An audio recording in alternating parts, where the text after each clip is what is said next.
toutes et à tous et bienvenue pour ce premier épisode podcast vidéo de La Brève de l'énergie.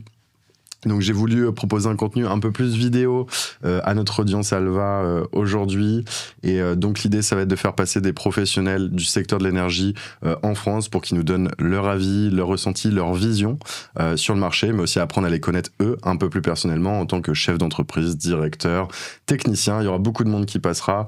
Et pour ce premier épisode, j'ai l'honneur de recevoir aujourd'hui Vianney, fondateur de Citron, start-up iconique, je dirais presque, en France, en tout cas sur le suivi énergétique, qui est là depuis plus de 12 ans. Il faut savoir que Citron aujourd'hui, c'est 15 millions d'euros de CA, plus de 150 collaborateurs, un rachat récent, IQ Spot, qu'on va évoquer.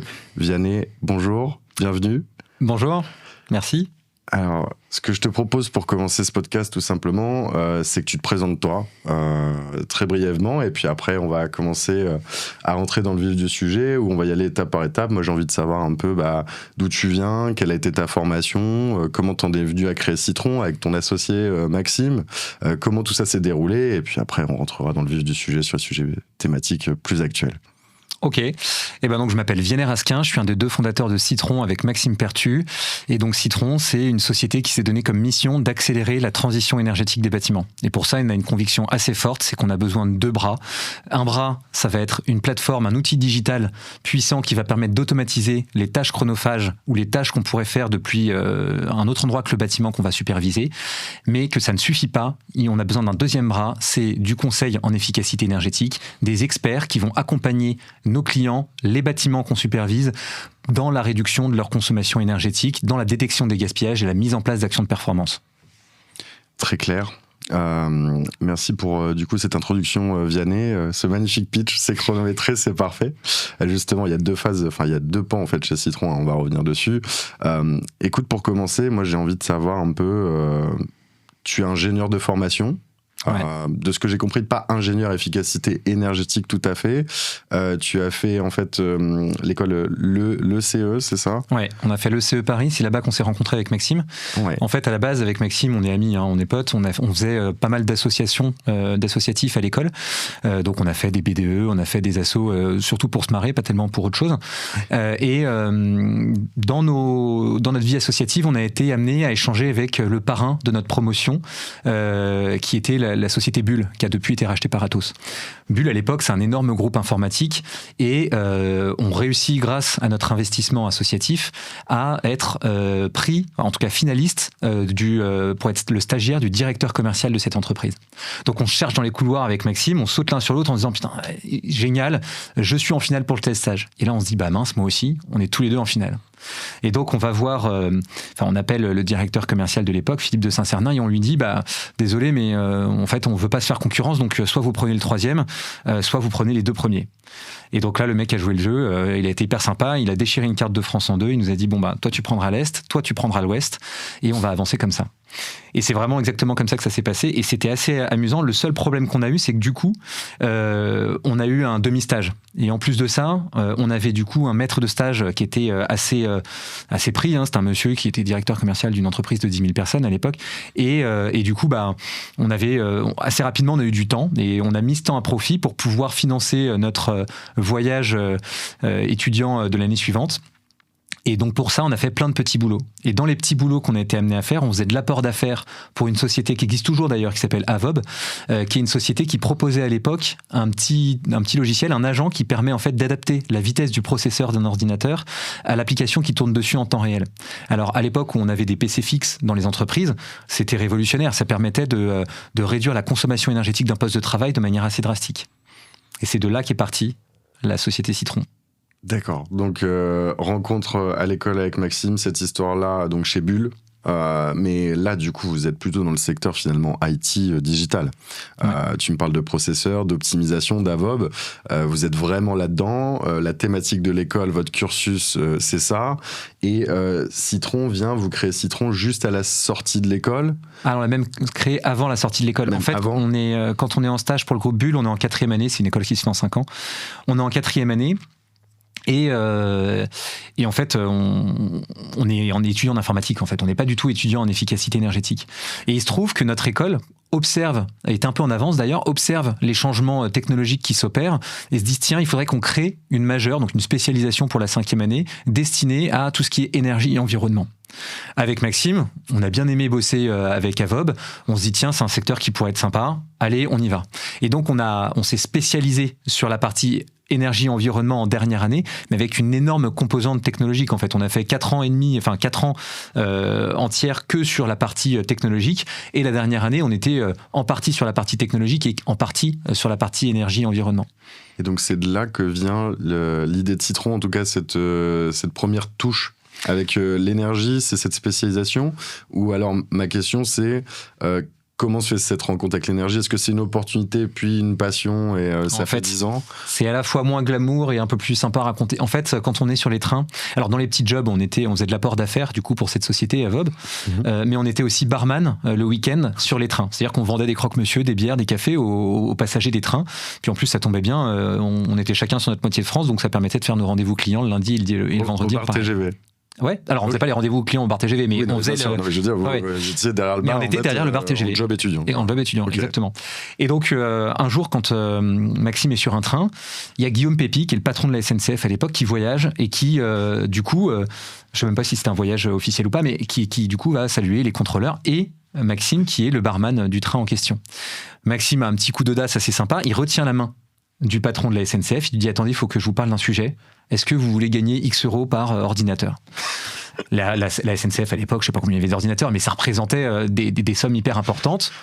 Le truc reste dans sa tête, ils échangent leurs coordonnées et Maxime obtient, en tant qu'apporteur d'affaires, un rendez-vous pour la société, pour la SNCF et avec Avob.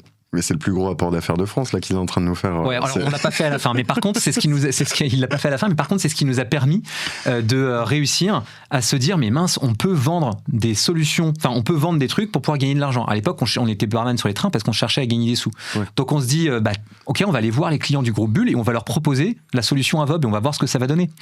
Et en fait globalement ça fonctionne pas trop. Le retour des gens c'est ils hésitent et puis comme ils savent pas ils répondent non.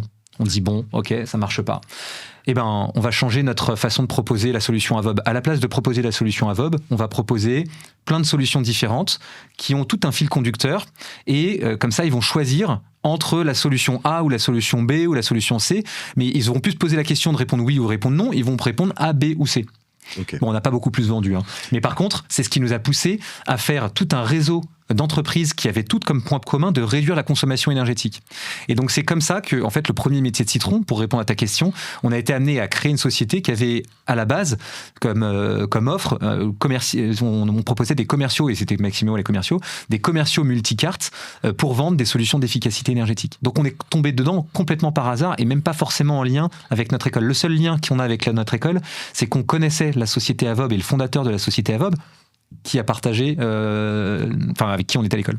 Oui, donc c'est marrant, en fait, profil ingénieur, mais cette rencontre avec l'énergie se fait pas du tout par le prisme scientifique. Pas du tout. Chez Engineering, ça se fait totalement par le commerce, finalement, l'envie, et puis le fait de créer comme ça un peu, presque par hasard, finalement. Par le désir d'entreprendre, en fait, par le désir d'entreprendre pour plein de raisons. En fait, sans calculer. Ouais, bien sûr, sans calculer.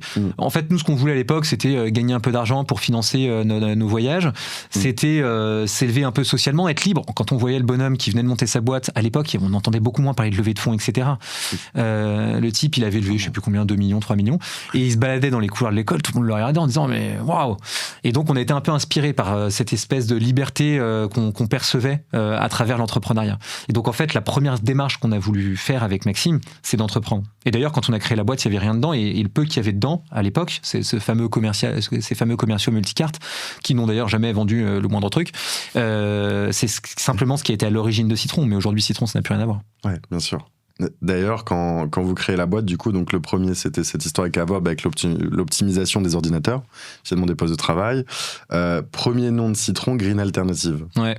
Qu'est-ce que propose Green Alternative ? On a proposé plein de trucs, parce qu'on a beaucoup changé. En 2011, Green Alternative propose du coup des solutions d'efficacité énergétique qu'on va sur de la mise en relation.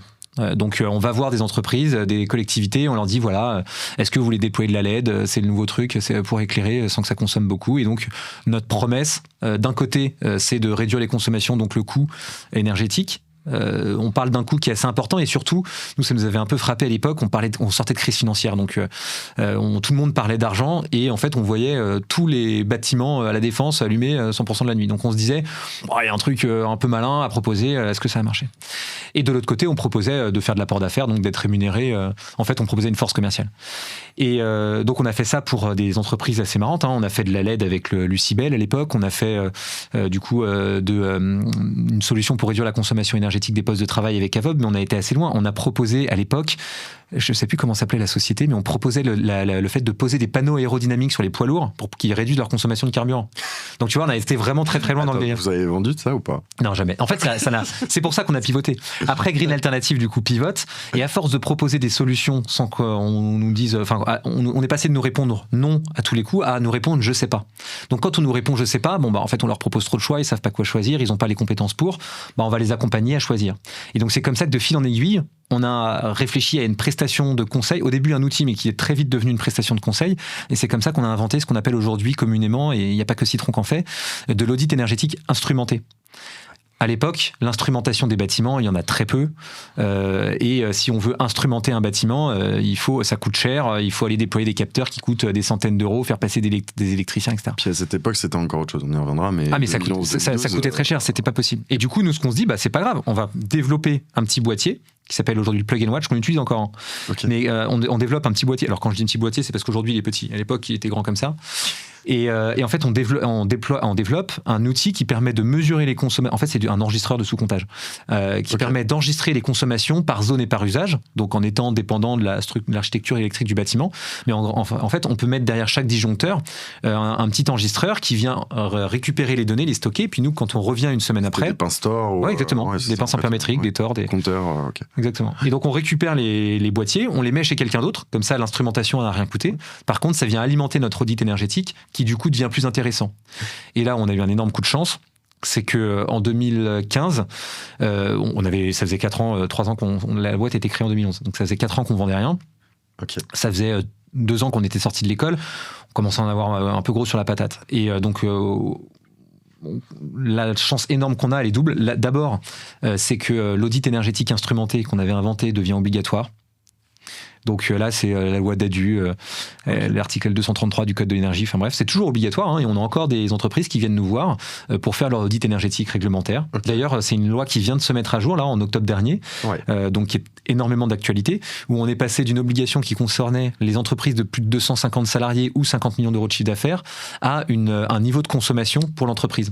On est passé. Et d'ailleurs, il y a un grand débat en ce moment, c'est de savoir si du coup ça concerne ou pas les collectivités, puisque la loi dit que c'est les numéros de sirène qui consomment plus de 2,3, je crois, là, j'ai plus forcément le truc entre ici, ça, c'est 2,3, 2,7 il n'y a pas un gigawatts. Au niveau de la collectivité sur les sirènes, etc. En fait, une collectivité, ça a un sirène, on l'a vu avec le décret tertiaire. Donc en fait, la question, c'est est-ce qu'elles sont. Je pense que la loi n'est pas faite pour les contraindre, mais en l'état, ils sont contraints. Donc là, tu parles d'obligation de passer en norme ISO 50001 si on dépasse une certaine consommation. Alors, l'audit énergétique, c'est à partir de 2,3 gigawatts. Et avant, l'ISO 50001 permettait d'être exempté de cet audit énergétique. Maintenant, il est de toutes les façons obligatoire à partir de 23. Alors, ça doit être 2,7 et 23,3 ou un truc comme ça. C'est ça, ouais. Et c'est ça. Ouais.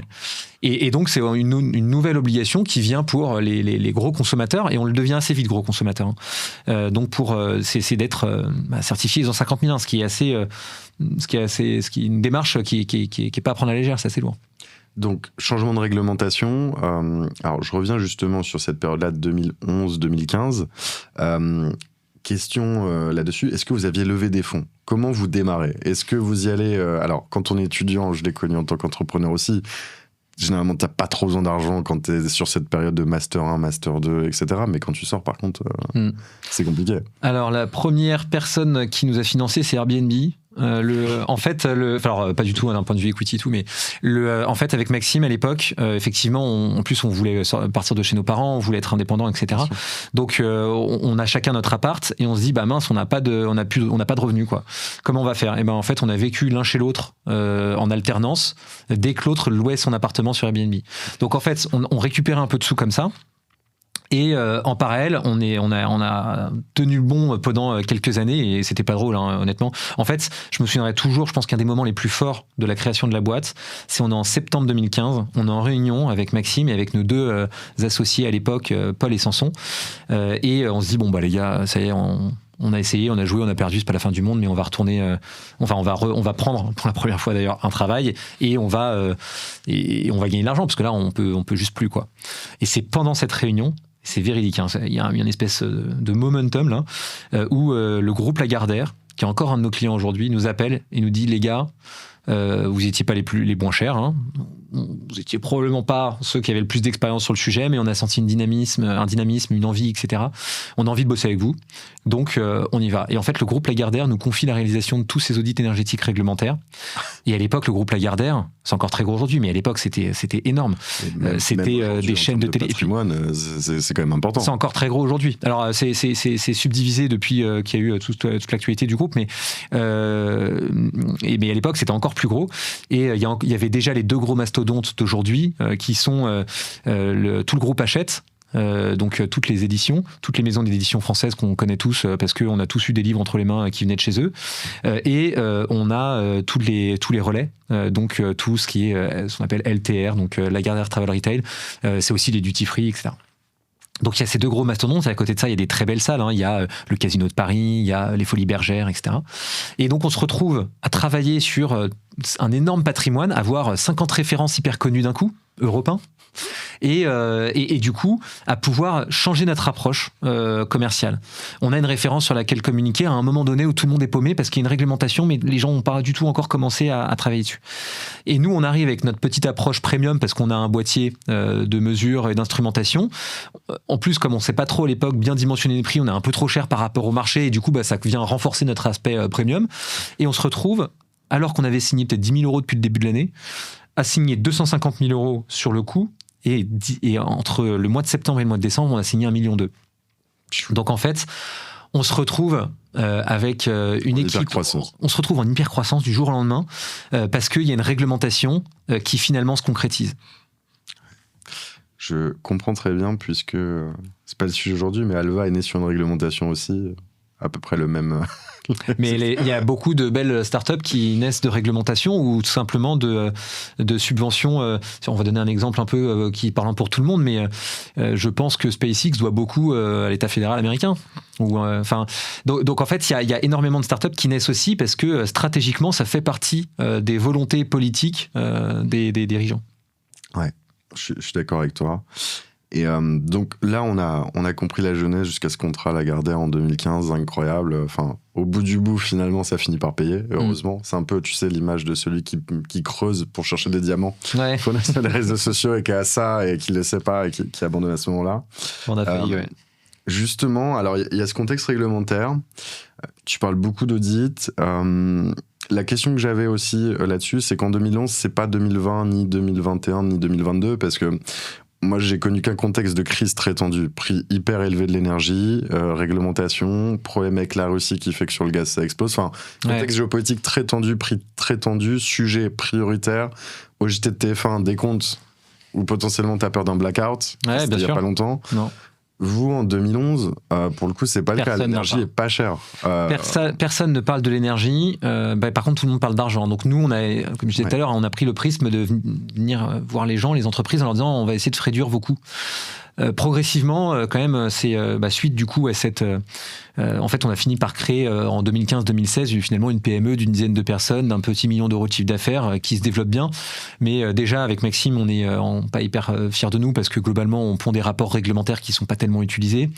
On s'aperçoit que les gens le font vraiment que pour des raisons réglementaires, même pas pour des raisons de prix.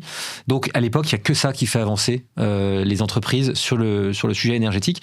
Et même nous, en 2011, en 2012, on n'est pas sensible à l'aspect environnemental ou à l'aspect technique qui est lié à l'énergie. C'est en travaillant dessus pendant plusieurs années qu'on finit par prendre du recul et se dire waouh, mais en fait il y a un vrai problème, il faut qu'on travaille dessus, et puis en plus techniquement c'est hyper intéressant, on va pouvoir développer des solutions, et que là il y a plein d'idées qui commencent à naître. Et du coup en 2016-2017 on fait un constat, c'est que en fait notre métier c'est de collecter de l'information, de l'analyser, de restituer des recommandations, comme n'importe quelle boîte de conseil finalement. Et en fait, en faisant ce constat-là, Et en prenant le recul, en se disant, mais en fait, nos rapports aujourd'hui servent à rien. Et en se disant, si on veut de l'impact, en travaillant bâtiment par bâtiment, on va mettre des années et des années, donc en fait, on n'aura jamais d'impact. Et on réfléchit à comment massifier, automatiser notre démarche. Et là, en se disant ça, on se dit, la première étape de collecte d'informations, elle s'automatise.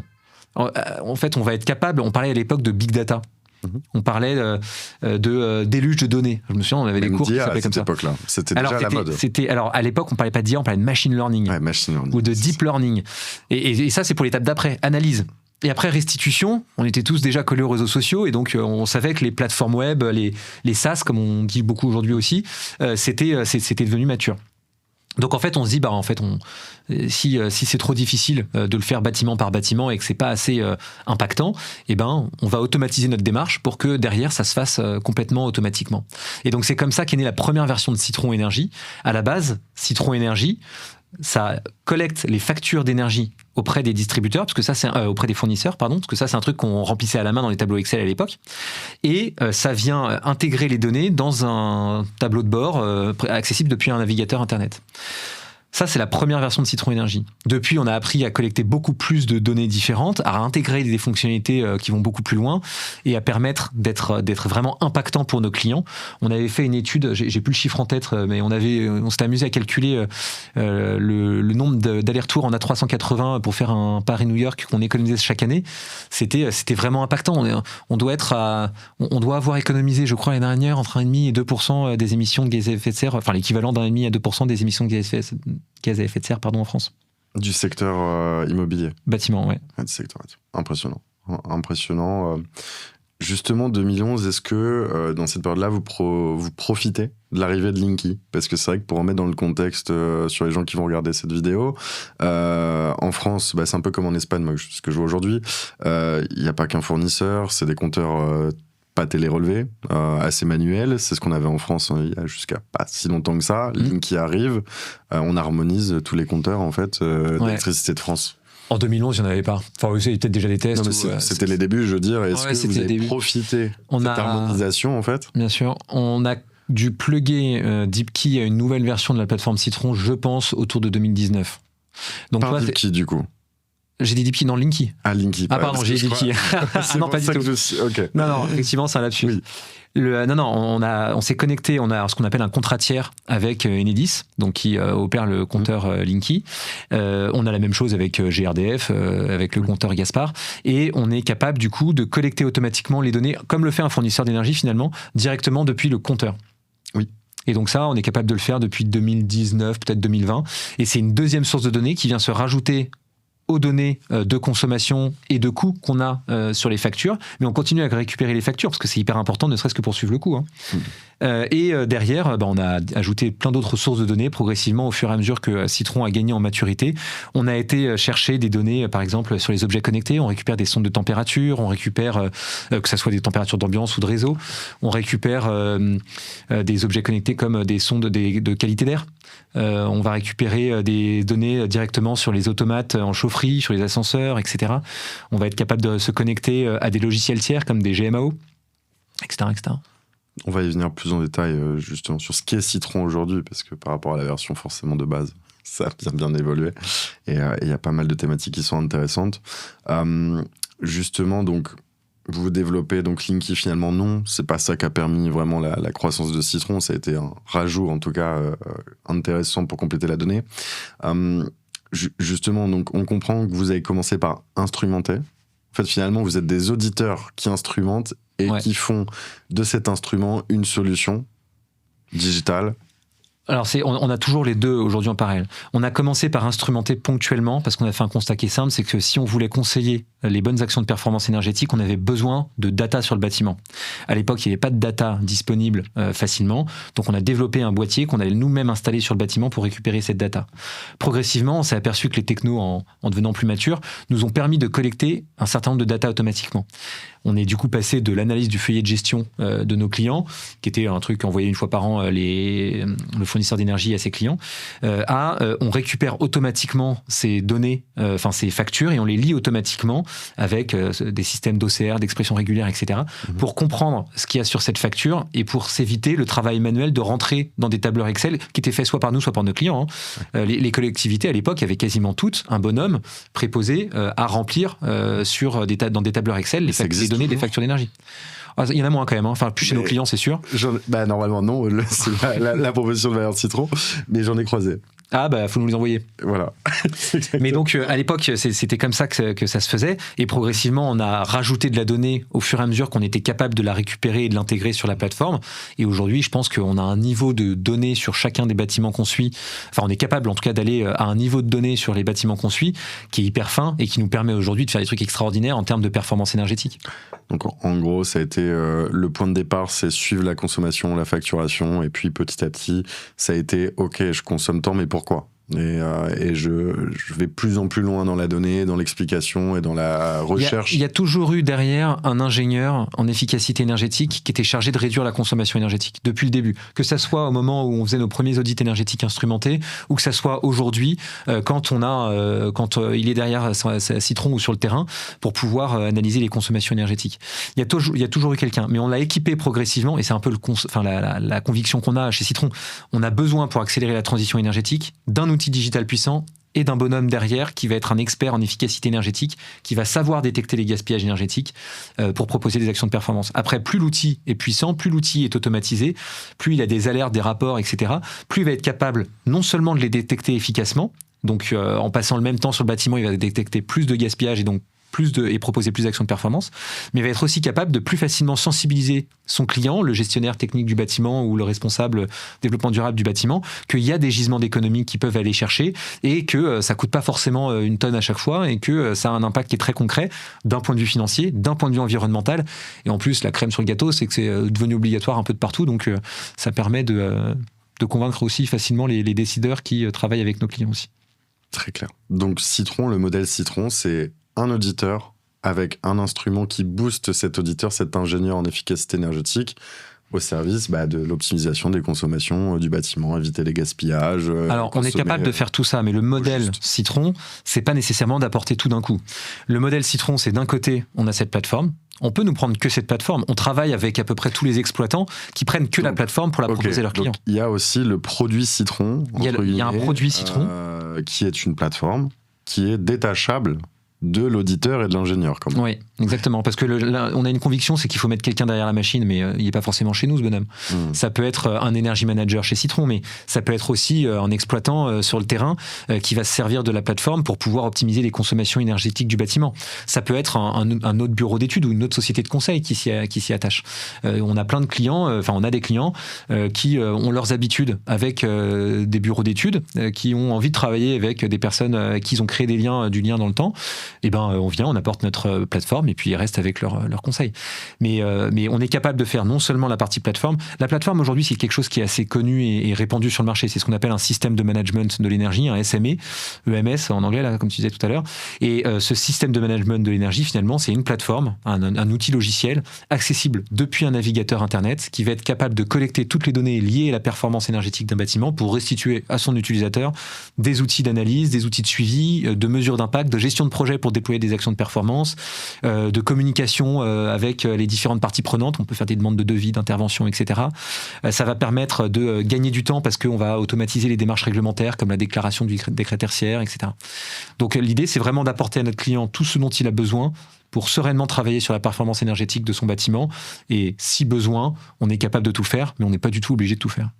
Justement, tu parlais d'exploitants, d'Energy Manager chez Citron en interne. C'est qui le client type de Citron ? Alors, il y en a 4. Alors, justement, il y en a 5. J'ai plein de réponses. Je te subdivise. Tu auras tout le temps de détailler ça derrière. Est-ce que le client type, c'est l'exploitant qui utilise la plateforme pour son client, ou est-ce que le client type, c'est le client final qui peut utiliser Citron, ou les deux ? Alors, les deux. En termes de proportion dans le chiffre d'affaires, on a un peu plus de monde en direct, je pense. Mais ça peut être clairement les deux. Aujourd'hui, Citron travaille avec 4 grands segments de marché. Le premier segment, historiquement, c'est les entreprises. On était jeunes, on ne savait pas trop quels étaient les... Enfin, pour nous, il y avait que ça comme client qui existait. Assez rapidement, on a été voir les collectivités territoriales. C'est facile d'observer qu'elles ont beaucoup de bâtiments. Les marchés compliqués, on y reviendra, je pense. C'est un marché compliqué, on s'y est formé, on a beaucoup galéré au début, mais aujourd'hui, on y arrive bien. Ensuite, on a été voir assez timidement ce qu'on appelle l'immobilier d'investissement, donc les grosses foncières, les institutionnels, etc.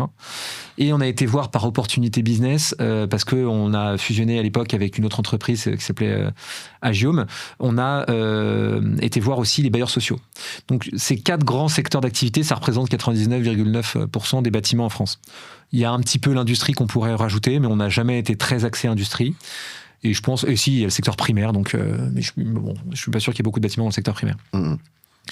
Du coup, on travaille avec ces 4 grands types de segments de marché, et en transverse, on va travailler avec des partenaires. Donc ça peut être des exploitants, mais ça peut être des exploitants de CVC qu'on a cités, mais ça peut être aussi des exploitants ascensoristes, ça peut être aussi des exploitants d'à peu près n'importe quel système Vous technique. avez des exploitants ascensoristes aussi Oui, bien sûr. En fait, la plateforme Citron, c'est collecter toutes les données qu'on peut trouver dans un bâtiment.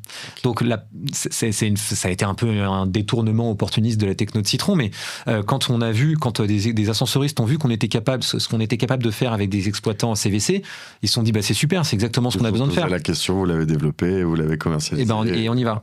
Et donc ça se fait assez naturellement.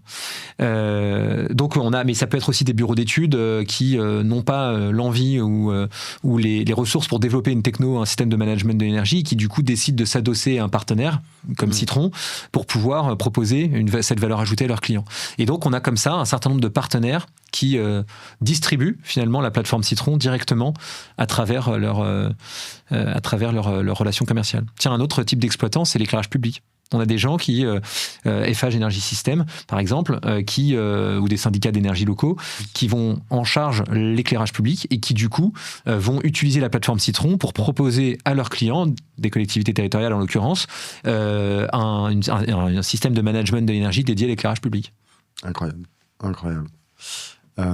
Vous avez quand même une grosse diversité finalement de personas, mais qui est à l'image du secteur aussi, qui est très morcelé. Et en plus, dans chacun des segments dont on a parlé, tu vas avoir, ça peut être différent, ça peut être un ingénieur fluide, ça peut être un responsable technique, ça peut être un responsable immobilier, un responsable du développement durable.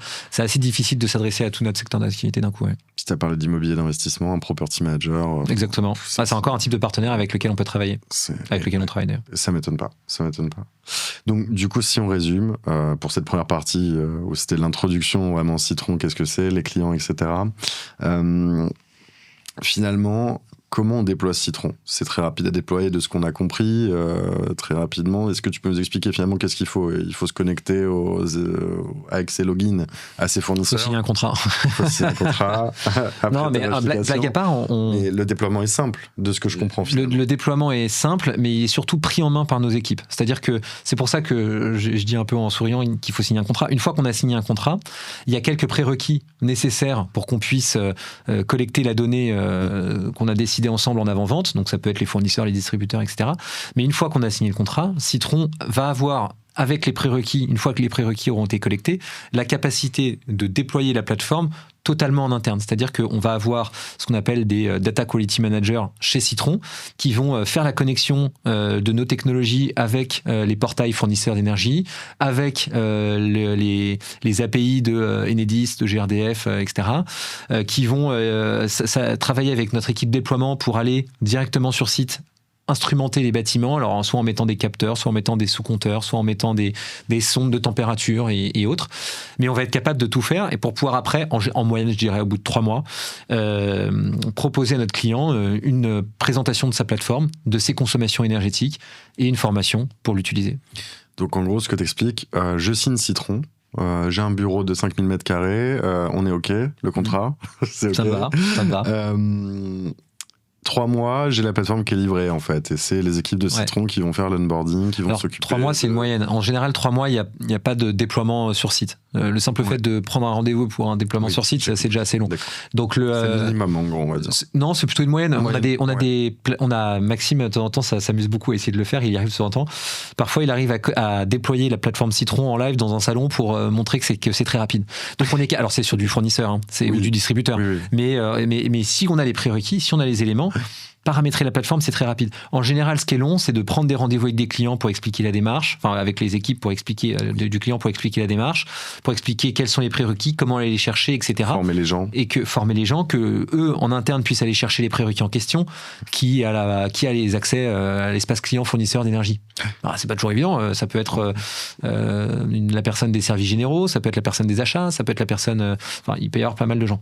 Et du coup, il a le temps d'aller collecter ces informations, de savoir qui a le droit de signer le mandat pour lire les factures automatiques, pour récupérer les données inédites, etc. Le temps, il est presque, je dirais pas qu'il est plus chez notre client que chez nous, mais il est aussi chez notre client. Il est humain. Et ça, c'est un temps qu'on maîtrise pas. L'organisationnel est humain. Exactement. Après, nous, le fait de se connecter, c'est assez rapide. Mais et puis, ça peut être plus ou moins rapide. Si c'est une facture EDF, on le fait. C'est de l'IA, ça va venir très rapidement se faire automatiquement. Si c'est une facture d'un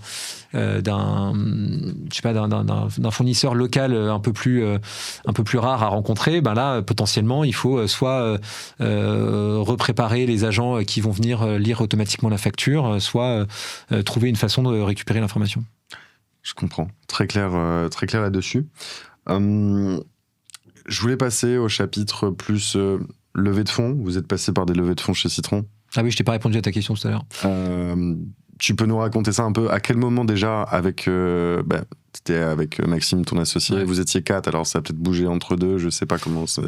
Ouais. En gros, on a levé des fonds en 2014 pour lancer, une fois qu'on avait qu'on avait créé notre audit énergétique instrumenté, on a levé des fonds en 2014. Alors, en Love Money, on a levé 200 000 euros auprès du père d'un copain, enfin vraiment c'était... Mais on a levé de manière artisanale 200 000 euros pour se lancer. Et globalement, on a cramé les 200 000 euros en un an et on a failli arrêter à la fin en disant on n'a plus de sous. Donc ça, c'est pas le meilleur. Avant Lagardère, du coup, ou après Lagardère? C'est juste avant Lagardère. C'est juste avant. Donc, en fait, ça nous a permis de tenir un an pour arriver jusqu'à Lagardère. Ok, très clair. Donc 200 000 euros bien investis. Investi, oui, parce qu'on a développé quand même la techno qui nous a permis de gagner Lagardère. Bien investi parce que ça nous a permis de faire des salons. C'est sûrement comme ça qu'on a rencontré Lagardère. Je ne saurais plus dire comment on a rencontré Lagardère à la base, mais c'est sûrement cette démarche, ces 200 000 euros-là, qui nous ont permis de faire de la prospection, de recruter un commercial et d'arriver jusqu'à devant Lagardère. Qui vous ont mis dans une démarche, etc. Mais bon, au bout d'un an, on avait plus rien. Et heureusement que Lagardère est venu pour permettre à l'autofinancement, au chiffre d'affaires, de venir reprendre le relais. Après, on a fait une levée de fonds en 2019. Donc, tu vois, on n'a pas fait de levée de fonds pendant très longtemps. On était rentable, en fait. On était, comme je disais tout à l'heure, une petite PME de 10 personnes qui fait 1 million d'euros de chiffre d'affaires. Ça se passait. On a réussi à investir. Notre seule capacité d'investissement, c'était les personnes, le ou les deux techs, je sais plus, qui travaillaient sur le plug and watch et sur le green analyzer, qui est en gros sur le logiciel qui analysait les données issues de notre boîtier, qu'on a décidé de réaffecter pour créer ce qu'on appelle aujourd'hui le système de management de l'énergie. Mais on n'avait que ça comme capacité d'investissement, donc c'était très limité. Mais quand on a vu que le système de management de l'énergie, on arrivait chez nos clients, ils nous disaient mais je le veux absolument, je vais gagner à la place d'avoir quelqu'un qui va à plein temps saisir des factures dans Excel, il va analyser les données pour essayer de trouver des optimisations. On a tout de suite, je crois que la première année, on a dû faire 300 ou 400 000 euros de contrats récurrents. À l'époque, on faisait 1 million d'euros de chiffre d'affaires. Déjà, c'est 30 ou 40% de croissance, c'est génial. Mais surtout, c'est une croissance qui est déjà là pour l'année suivante, alors que nous, ça faisait quand même plusieurs années qu'on avait l'habitude de devoir regagner 100% de nos clients chaque année. Je comprends. Donc on se dit, ok, il y a un super truc. Moi, je fais aussi un petit peu de politique. Je suis adjoint au maire à Suresnes. Et dans ce cadre-là, je change beaucoup avec des chefs d'entreprise et on se parle de nos projets mutuels. Et je parle de ce projet à un chef d'entreprise. Il me dit, mais c'est génial ton truc. Il était exploitant, justement. Et il me dit, c'est génial ton truc. Viens, on en parle. Et on commence à échafauder un projet. Lui, il avait la société, justement, Agium. Et la société Agium, c'était une société qui vivotait, qui avait un petit peu... qui avait pas de commerciaux, qui avait, je crois, c'est 7 développeurs qui développaient une technologie qui était utilisée par 3 ou 4 clients, assez importants, mais plutôt pour faire du suivi de la maintenance technique. C'est un peu comme ça d'ailleurs qu'on a rentré sur les sujets des ascenseurs, de la CVC, etc. Et donc, cette personne-là lui dit, en fait, l'argent dont vous avez besoin, moi, je peux vous le financer, je peux l'injecter dans l'entreprise, mais du coup, il faut que vous intégriez aussi dans l'opération le fait de reprendre cette société. La fameuse société Agiom. Et l'idée, ça a été de se dire, OK, on fusionne les techs, on fait une plateforme qui va être capable d'aller beaucoup plus loin, on fait un bond en avant technologique. C'est ce qui nous a permis d'intégrer des nouveaux types de données, comme les sondes de température, les données issues de GMAO, etc. Et ça nous a permis aussi de s'ouvrir à un nouveau segment d'activité qui était les bailleurs sociaux. Et ça nous a permis d'avoir je crois que c'est 1,5 million à l'époque qu'on lève, sans compter la valorisation de l'entreprise qu'on doit intégrer. Et ce 1,5 million, on l'investit sur la partie commerciale. Et donc là, on a notre logiciel qui fonctionne bien, un peu de sous pour le développer, et donc on se lance. Et alors là, deuxième énorme coup de bol de citron. On se retrouve à avoir développé juste avant le décret tertiaire, une plateforme qui automatise la collecte des données de consommation énergétique des bâtiments. Le décret tertiaire arrive derrière. Parce que là, on est en quelle année ? Juste après notre levée de fonds. On est en 2019. On est en 2019, pour situer, parce qu'on a fait un bond de 2014 à 2019. Donc vous êtes là, on est en 2019, donc sortie décret tertiaire. Ça, on y reviendra un peu plus en détail après. Ça fait partie de mon chapitre, la réglementation nouvelle. Parce que l'idée, c'était de revenir avant ce que vous avez fait, puisque aujourd'hui, ça paraît évident. Et dans ces cas-là, on est bootstrappé. On a fait une levée de fonds de 200 000 € au démarrage qui nous a servi à avoir notre premier client conséquent et même nos premiers clients. Et derrière, on est devenu ça nous a permis de devenir une PME de 10 à 15 personnes. Et là, vous avez relevé sur ce modèle un peu PME que vous avez en fait vous-même expérimenté, construit. Une fois que vous avez vu que ça marchait, vous avez dit c'est le moment d'injecter en fait de l'essence dans la machine, mettre de l'essence dans la machine et puis d'aller plus loin, quoi. Si on faisait une métaphore, moi je pense que ces années 2015 à 2019, ça a été un peu notre école de commerce à nous, quoi. En fait, on a appris en se confrontant à la réalité de ce que c'est que diriger une société de 10 personnes, aux difficultés que ça peut avoir, l'intérêt de certains business models par rapport à d'autres, l'intérêt de certains segments de marché par rapport à d'autres, etc. Et ça nous a permis de prendre le temps de développer la bonne techno qui était attendu par le marché, mais sur lequel, si on la sortait 3 ans plus tôt, on n'en faisait rien. C'est vraiment le fait qu'il y a eu ce fameux décret tertiaire qui a permis d'accélérer et de faire passer Citron à une autre échelle. Hyper clair. Avant qu'on passe justement au décret tertiaire des Crevax, justement, je vais revenir. On a bien compris la jeunesse de Citron, c'est impressionnant, parcours, franchement, chapeau. Au début, ça a été plutôt galère, hein. Enfin, tu vois, entre 2011 et 2015, on galère, on n'a pas de salaire, c'est financement Airbnb. Et après, entre 2015 et 2019, c'est quand même pas non plus tout rose. Au contraire, on se confronte à la dure réalité du marché, on apprend beaucoup, mais on est toujours à 1 million d'euros de chiffre d'affaires entre 2015 et 2019, on grandit pas. De toute façon, on est tous passés par ces phases-là, je crois. Enfin, sauf si tu as eu Love Money dès le début, ou je ne sais quoi, tu passes par ces galères-là, où tu gagnes 1000 balles par mois, et puis tu vends... Et encore, mais oui. Et encore, potentiellement. Et où tu as commencé par un truc qui n'a rien à voir, avec lequel tu finis par fonctionner. Justement, t'as cité un terme, système de management de l'énergie, EMS. Est-ce que tu peux nous expliquer, parce que c'est jamais simple, surtout selon l'audience qui va regarder la vidéo. EMS, ok, on comprend ce que fait Citron, suivi des factures, suivi énergétique, et maintenant beaucoup plus, et on va y venir dans le vif du sujet en passant par la réglementation. Mais système de management de l'énergie, qu'est-ce que c'est ? Ça se dit, pour ceux qui sont un peu plus, je dirais, dans le sujet, comment ça se différencie de ce qu'on pourrait appeler une GTB, d'un système de pilotage, ou même d'un DPI ? Voilà, c'est où ça se situe, qu'est-ce que ça fait ? Alors, un système de management de l'énergie, c'est l'outil qui va permettre à l'ingénieur ou à l'expert en efficacité énergétique de comprendre sa consommation énergétique, de détecter des gaspillages et de mettre en place des actions pour réduire ses consommations et suivre cet impact. Donc c'est un outil qui va collecter des données assez variées, on en a parlé, pour pouvoir les comprendre et après derrière répondre à un certain nombre de contraintes cette personne-là pourrait avoir, qu'elles soient d'ordre réglementaire ou autre. La différence que tu peux avoir, donc en fait tu peux voir ça comme l'interface entre l'homme et le bâtiment. Le bâtiment après, il est équipé d'un nombre d'équipements très important. Tu vas avoir des équipements qui vont servir à créer du chaud, du froid, à le ventiler. Tu as des équipements qui vont servir à l'éclairer. Tu as des équipements qui vont servir, je sais pas moi, à arroser les plantes. Enfin, tu vas vraiment avoir des équipements très variés dans le bâtiment qui tous ont la possibilité d'être monitorés, d'être suivis. Et tous sont construits sont créés et par des constructeurs différents, déployés par des intégrateurs différents, installés par des installateurs différents, etc. Donc en fait, il y a une diversité dans un bâtiment de sujets techniques qui sont très variés. Et ben le rôle du système de management de l'énergie, ça va être de collecter toutes ces données de nature très variée pour les rendre intelligibles et compréhensibles par la personne qui va être en charge de sa maintenance et de sa performance, notamment énergétique. Si je le vulgarise, en gros, aujourd'hui, on a de plus en plus d'applications des fournisseurs Total, Easy by EDF, ce type de choses. En fait, Citron, c'est ça, mais sur un niveau de complexité supérieur, puisqu'on est sur le tertiaire, on est sur les bâtiments et gros bâtiments. Mais en gros, c'est ça. Pour quelqu'un qui ne connaîtrait pas, si je le vulgarise...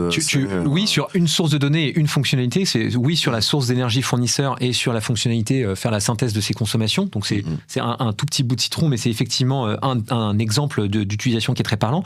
Surtout quand on sait que nos clients, ils n'ont jamais que Total ou que EDF. Ils vont avoir Total, EDF, de l'eau, des réseaux de chaleur urbains, des consommations de froid, des consommations de fuel, etc. Donc en fait, ne serait-ce que s'ils veulent juste à l'échelle faire la même chose qu'un particulier et suivre sa consommation énergétique, il faut déjà qu'il empile toutes ces données de consommation, qu'il les additionne, et du coup, il faut déjà qu'il ait une plateforme tierce qui soit capable de le faire. Donc, tu vois, le cas d'usage que tu viens de citer, c'est le plus simple avec la donnée la plus facile à récupérer, ou en tout cas une des plus faciles à récupérer. C'est déjà un problème. C'est déjà un problème pour les entreprises. Elles sont incapables de le faire parce qu'elles ont déjà une diversité de fournisseurs importante. Je comprends tout à fait. Donc, on comprend suivi conso, mais même dans ton discours, on a l'impression que maintenant, ça dépasse même l'énergie, parce que tu parles d'à peu près tous les systèmes techniques. Ça, on en parlera justement, parce qu'il y a toutes ces thématiques-là de jumeaux numériques, d'OS du bâtiment, enfin voilà. Et il y a différentes approches. Donc, on a compris le système de management de l'énergie. Ça, c'est une chose, donc très clair. Donc, ça se différencie très clairement de ce qu'on pourrait appeler, parce qu'on va parler des crébox, des critères là juste après, on va basculer. Le GTB, c'est pas ça, effectivement. Voilà, d'une gestion technique du bâtiment, pour bien comprendre, où là, c'est le technicien qui utilise ça, pilote la chaudière avec. Toi, tu suis la chaudière. La chaudière, autre chose d'ailleurs. Mais en fait, ce qu'il faut avoir en tête, c'est que la GTB, donc c'est un système. Je vais vous donner une image qui est assez parlante. C'est souvent, dans la plupart des cas, un ordinateur sous un escalier.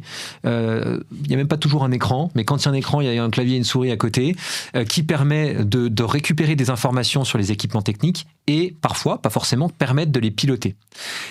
Ça ne veut pas dire que le système en question il est connecté à Internet, ça ne veut pas forcément dire qu'il est pilotable à distance, ça ne veut pas forcément dire grand-chose. Une fois qu'on a dit ça, on a déjà par contre donné la définition d'une GTB. Après, on a des GTB qui peuvent aller beaucoup plus loin, jusqu'à avoir je sais pas, si je veux prendre l'extrême opposé, ça peut être une pièce dans un bâtiment avec des milliers d'écrans tout autour de soi et avec la capacité de régler très finement chacun des petits sujets du bâtiment et avoir le pouls du bâtiment, donc un suivi de comment il va sur chacun des sujets. Enfin, c'est même pas le pouls, c'est je sais pas, une montre connectée qui va récupérer tous les éléments du bâtiment pour pouvoir vraiment savoir exactement comment il va, à quel moment, etc. Entre les deux, il y a tout un monde, hein, évidemment. La GTB dans le local sous l'escalier, c'est un peu l'ancien monde, faut le reconnaître, mais c'est encore ce qui existe dans la majeure partie des bâtiments aujourd'hui. Et la pièce où on peut tout suivre et tout contrôler, c'est un truc qui n'existe pas.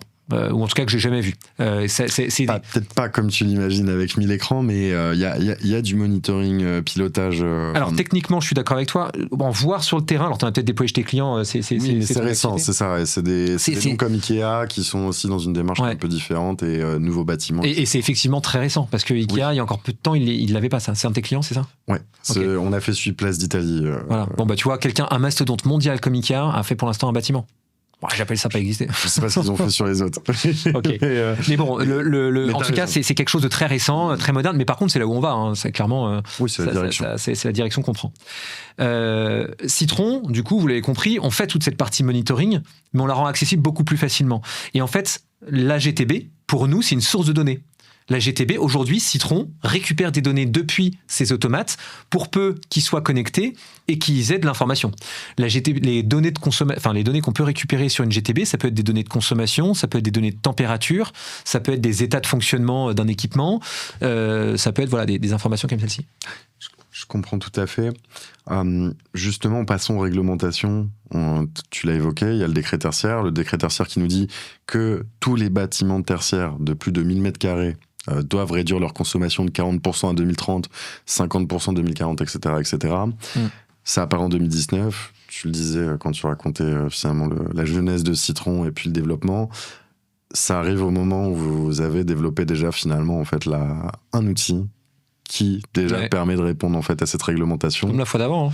C'est ça. Quand on a développé le fameux boîtier, l'audit instrumenté est devenu obligatoire, et là on développe notre plateforme, et quelques mois après, il aurait presque fallu qu'ils attendent pour le rendre obligatoire, on aurait eu un truc un peu plus mature. Alors pour préciser, d'ailleurs on l'a pas précisé, c'est sur la déclaration des consommations, parce que il y a l'objectif, mais du coup il faut le déclarer, et c'est là où Citron a développé ça. En fait, le décret tertiaire, si on le dit en 3 mots, c'est une obligation de déclaration et de réduire ses consommations. Donc, au même titre que tout le monde, toutes les personnes qui écoutent, enfin, je pense, qui écoutent aujourd'hui cet enregistrement, ils ont une déclaration de leurs revenus qui se fait quasiment automatiquement sur impôt.gouv.fr. Citron a cette capacité de déclarer automatiquement les données de consommation énergétique de nos clients. On a un pont entre notre plateforme et la plateforme Opérate, qui est celle de l'ADEME, qui nous permet d'envoyer les données de consommation pour éviter d'avoir à les recopier. Et puis quand on a... Tu sais que ta comparaison, elle est top, je fais la même. Quand je la fais à l'étranger, au Luxembourg, en Espagne, pas, ils n'ont pas les impôts. Non mais ils sont choqués en fait. Pourquoi ? Il y a que les Français pour pour avoir ce réflexe. Parce que moi j'arrive comme je me dis tout le monde fait pareil, c'est la transposition en réglementation européenne, et je leur pose la question, ils font non, on n'est pas obligé de faire ça. Je dis vous savez qu'en France c'est comme les impôts, c'est chaque année. Je dis mais non. Si. Ils déclarent leur revenu chaque année quand même, non ? Ah oui ça t'y coupe pas.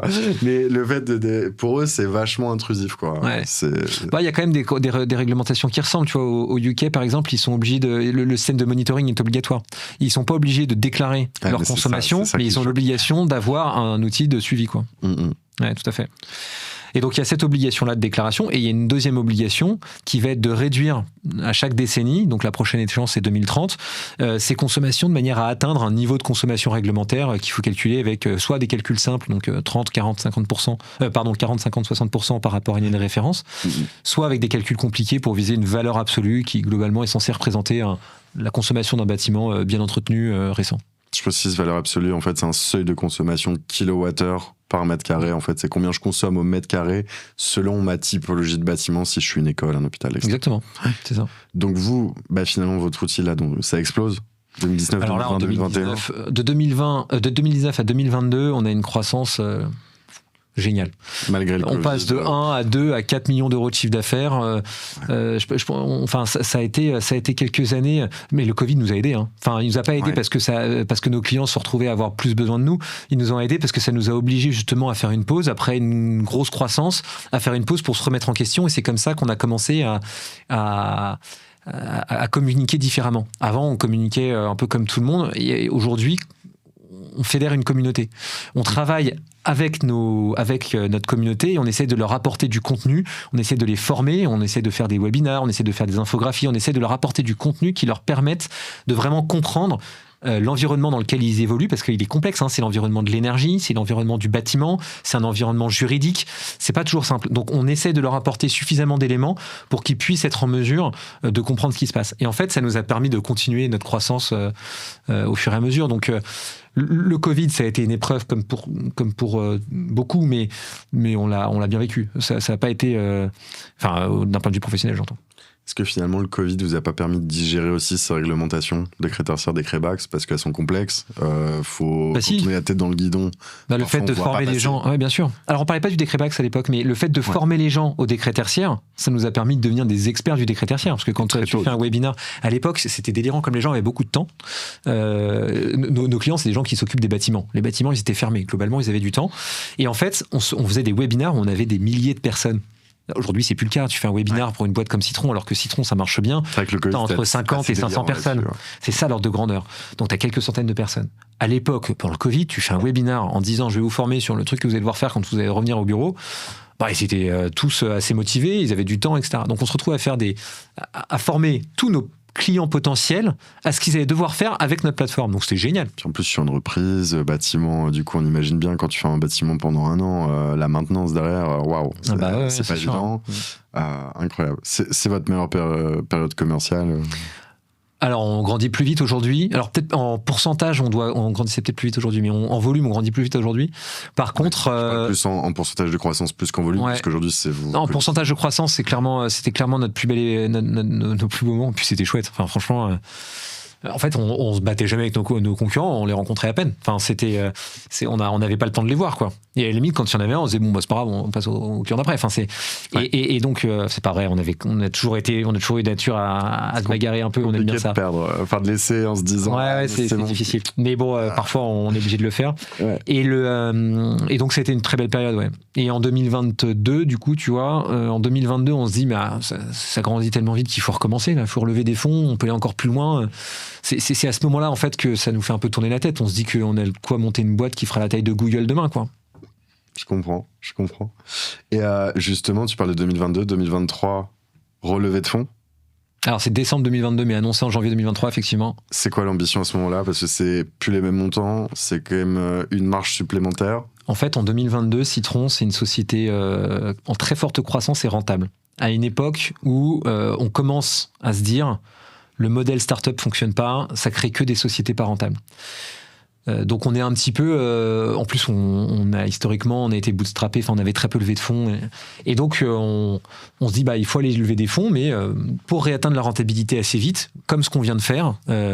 Et donc on commence à échanger avec notre actionnaire de l'époque, on réfléchit à quel est notre besoin, avec qui on peut aller le chercher, etc. Et c'est comme ça qu'on a évalué un besoin et qu'on a levé 20 millions d'euros à l'époque pour pouvoir continuer cette croissance. Et depuis, la croissance continue. En volume, elle est encore plus importante qu'à l'époque. Et elle se fait de différentes manières et sur différents sujets. À l'époque, on a été très focalisé. On avait les mêmes offres. Hein. On avait une plateforme d'un côté, du conseil de l'autre. Mais on le faisait beaucoup pour répondre à une réglementation qui était l'audit énergétique réglementaire, le décret tertiaire. Ouais. Et de plus en plus, on a commencé à rencontrer des clients qui avaient vraiment comme enjeu de réduire leur consommation énergétique pour des raisons environnementales et de plus en plus aussi pour des raisons de souveraineté. Et donc du coup on a commencé à élargir nos offres, à travailler sur de plus en plus de segments de marché et donc à faire suivre notre techno en collectant de plus en plus de data et en répondant à de plus en plus de problématiques particulières. Tu vois, aujourd'hui, en fonction des segments de marché qu'on adresse, quand on va sur l'immobilier d'investissement, on va chercher à donner des informations sur le niveau de consommation pour le valoriser à travers des démarches de certification environnementale. Quand on va sur l'immobilier occupant tertiaire, là on va chercher plutôt à réduire les coûts et est-ce qu'on met en conformité avec l'environnement, avec les réglementations qu'on a pu citer. Quand on va sur les collectivités, il y a un enjeu presque politique, hein, mais de communication qui est hyper important parce qu'ils veulent pouvoir montrer l'exemple à leurs concitoyens et à leurs électeurs aussi, montrer que et faire ce que leurs électeurs leur demandent, hein, tout simplement. En fait, ouais, ça c'est l'adjoint au maire qui vous le dit. C'est les électeurs qui disent ce qu'il faut faire. Donc on a tendance à, enfin, il faut même, c'est notre responsabilité. Si le citoyen, l'habitant veut réduire les consommations énergétiques et sensible à ce sujet-là, il faut qu'on montre l'exemple et qu'on le fasse pour nous-mêmes et donc pour les bâtiments communaux, etc., etc. Donc tu vois, on répond à beaucoup plus de problématiques de manière beaucoup plus large. Et là, une des nouvelles problématiques qui arrivent, alors là, on est à la fin d'un nouveau cycle. Il est peu probable qu'on enlève, enfin, en tout cas, c'est pas prévu qu'on enlève des fonds, mais mais on a à nouveau atteint notre seuil de rentabilité. Donc aujourd'hui, on continue d'investir plutôt en autofinancement, mais on investit sur deux sujets. Un, toujours sur notre croissance. Alors ça peut passer par de la croissance externe ou par de la croissance organique. Et deux, sur notre tech, parce que on doit être capable de répondre aux nouveaux besoins de nos clients actuels. On fait toujours de l'acquisition parce qu'on aime bien, comme je disais tout à l'heure, aller piquer des clients en copains. Et puis ça permet aussi à nos clients, c'est le jeu de la concurrence qui permet aussi de pousser l'innovation, etc. Donc on fait toujours l'acquisition, mais on fait énormément d'upsell, c'est-à-dire qu'on va énormément travailler avec nos clients sur leurs nouveaux besoins. Et dans les nouveaux besoins, il y a typiquement le décret BACS. Et le décret BACS, alors pour donner une petite définition rapide, contrairement à ce que beaucoup de gens disent, c'est pas une obligation de déployer de la GTB. Le décret BACS, c'est l'obligation de déployer un Building Automation and Control System, donc un outil de suivi et de pilotage. Un outil de pilotage, ça veut pas dire qu'il est réglementaire, mais un outil de pilotage, ça peut être une horloge qui vient couper l'éclairage. Un outil de suivi, ça peut être une application assez simple qui permet de lire ses consommations énergétiques. Donc ça peut être très simple comme très complexe. Ça peut aller jusqu'à la GTB de l'an 2000. Enfin, de l'an 2200, on va dire maintenant aujourd'hui. De l'an 3000. Donc, Aujourd'hui, le décret BACS, c'est l'obligation de mettre en place un système de pilotage qui puisse se faire de manière automatisée sur 5, donc avec, on va dire automatisé selon des... C'est pas forcément on-off, c'est, on va dire, de permettre une régulation horaire en fonction de scénarios préétablis. Donc une horloge va permettre de couper l'éclairage entre telle heure et telle heure, donc c'est un scénario. Une horloge, je ne sais pas si c'est conforme au décret BACS, parce que je pense que quand l'horloge a shooté le disjoncteur, on ne peut plus réallumer manuellement sans mettre les mains dans le disjoncteur, donc ça se débat. T'as ça derrière, exactement. Ouais. Mais par contre, le propos reste le même, ça peut être très simple comme assez complexe. Oui. Aujourd'hui, moi je résume le décret BACS en 7 points. Les 4, on va dire les 3,5 ou les 4 premiers, ils sont terrain. Le premier point, ça va être de piloter. Le deuxième point, ça va être d'être autonome. C'est-à-dire qu'il faut que le pilotage puisse, quand on coupe, on puisse rallumer, l'occupant puisse rallumer l'éclairage ou le système qui a été coupé automatiquement. Il faut qu'il soit interopérable. Donc il faut qu'on puisse changer le hardware sans que le software bouge et vice-versa. Et il faut qu'il soit en bon état de marche. Et donc pour ça, c'est une obligation d'audit tous les 2 ans, une fois qu'on a passé la 5e année. Ouais. Et de maintenance. Ça, c'est les obligations terrain, c'est du pilotage. Et après, il y a 3 obligations qui sont logicielles. Ces 3 obligations, c'est l'obligation de structurer sa base patrimoniale et d'être capable de comparer les consommations observées avec des consommations théoriques, alors qui peuvent être issues d'un audit ou de la fiche constructeur. Une période de référence. Exactement. Oui. C'est une obligation, et ça c'est un système de management de l'énergie qui le fait, hein. C'est pas, je ne crois pas avoir vu de GTB qui le faisait, tout est possible. Mais en tout cas c'est très rarement le cas. C'est l'obligation de sous-compter ces consommations énergétiques pour chacun des usages dans chacune des zones. Alors on parle d'usages énergétiques spécifiques, UES. Zone fonctionnelle. Zone fonctionnelle. Mais ce qui se recoupe avec le décret tertiaire. Exactement. En fait, c'est une émanation du décret tertiaire, le décret BACS. C'est une obligation de moyens qui vient couper l'obligation de résultat, etc. Donc c'est cette obligation-là. Et puis la 3e, forcément, quand j'en ai fait les 6 premières, c'est comme les 7 nains, on les oublie. Il me manque la dernière. Ah si, c'est le fait de partager cette information, notamment avec des exploitants, et donc de faire des demandes d'intervention, etc. Donc c'est ça le décret BACS. Aujourd'hui, Citron, du coup, non seulement on répond à toutes les obligations logicielles, mais on est capable de se connecter avec tous les systèmes qui répondent aux obligations terrain. Donc notre objectif Citron, comme on l'a dit tout à l'heure, sur le sous-comptage ou sur les fournisseurs d'énergie, où on a besoin d'avoir plein de systèmes différents pour suivre ces consommations énergétiques, dans le bâtiment, ça sera pareil. Quand on a plusieurs bâtiments différents, et même quand on a plusieurs équipements dans un même bâtiment, on ne va pas forcément déployer les mêmes systèmes de pilotage et les mêmes systèmes de contrôle sur les différents équipements et sur les différents types de bâtiments qu'on a. Donc ça veut dire qu'on a besoin d'un outil qui va nous permettre d'avoir une overview, d'avoir une vision macroscopique, enfin qui peut être très micro d'ailleurs, mais qui a une vision globale sur un même outil de toutes ces données qui reviennent et qui nous permettent après derrière de répondre au décret tertiaire en déclarant les données qui sont sous-comptées potentiellement, de répondre au décret BACS parce que du coup on a installé les bons systèmes, de réduire ses consommations énergétiques et après derrière de valoriser ces réductions avec des labellisations, etc.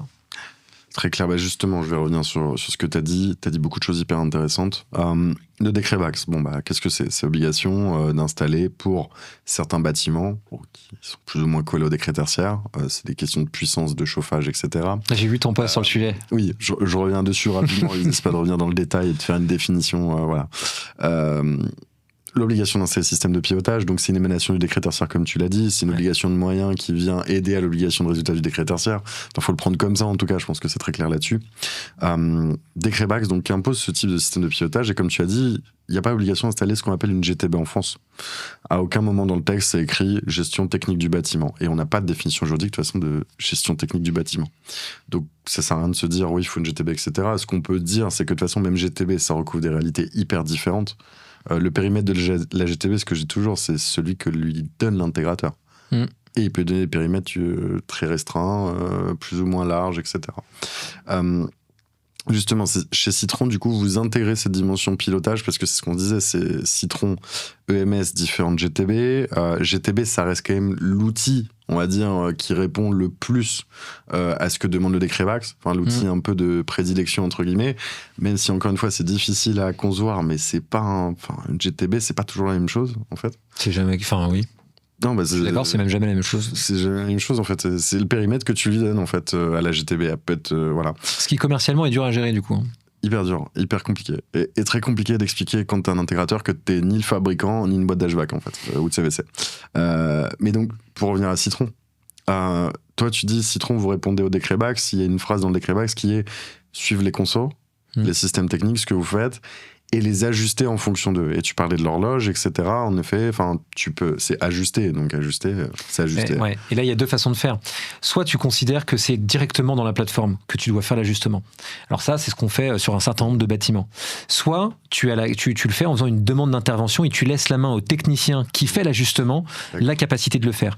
Nous, dans la majeure partie des cas, et je pense, à titre perso, on est capable de faire les deux, donc c'est facile pour moi de m'exprimer. Ouais. Je pense que, et c'est du coup ce qu'on voit dans la majeure partie des cas, mais la meilleure façon de le faire, c'est pas forcément d'essayer de tout faire et de prendre la place de l'exploitant, parce que de toutes les façons, l'exploitant, il sera là. Donc, je pense que la meilleure façon de le faire, c'est d'être en partenariat avec cette personne qui est sur le terrain.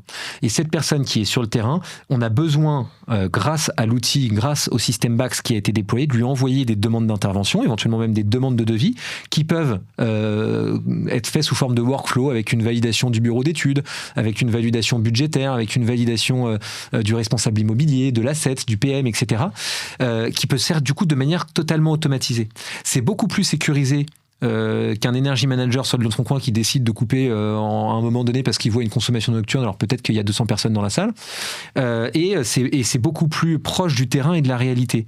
Donc moi, mon sentiment, c'est de dire que c'est conforme dans les deux cas au décret Bax. Dans les deux cas, on agit sur le bâtiment en partageant l'information, qui est aussi une obligation du décret tertiaire, du décret Bax, pardon.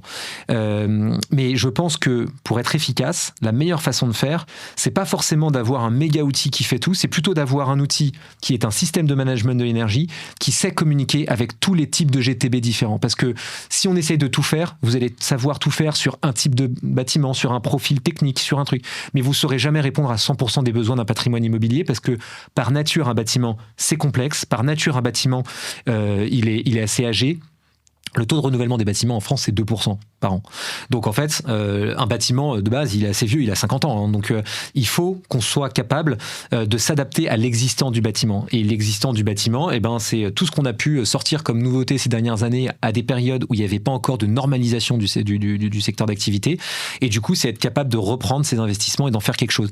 Et donc dans la quasi-totalité des cas, ce qu'on va chercher, la réponse technique la plus adaptée, c'est pas de déployer une GTB dernier cri sur toute la chaîne de valeur, c'est de mettre de la GTB dernier cri à un endroit, de récupérer les informations de sous-comptage sur des capteurs préexistants, c'est de récupérer les informations, c'est de faire du cas par cas sur chacun des équipements.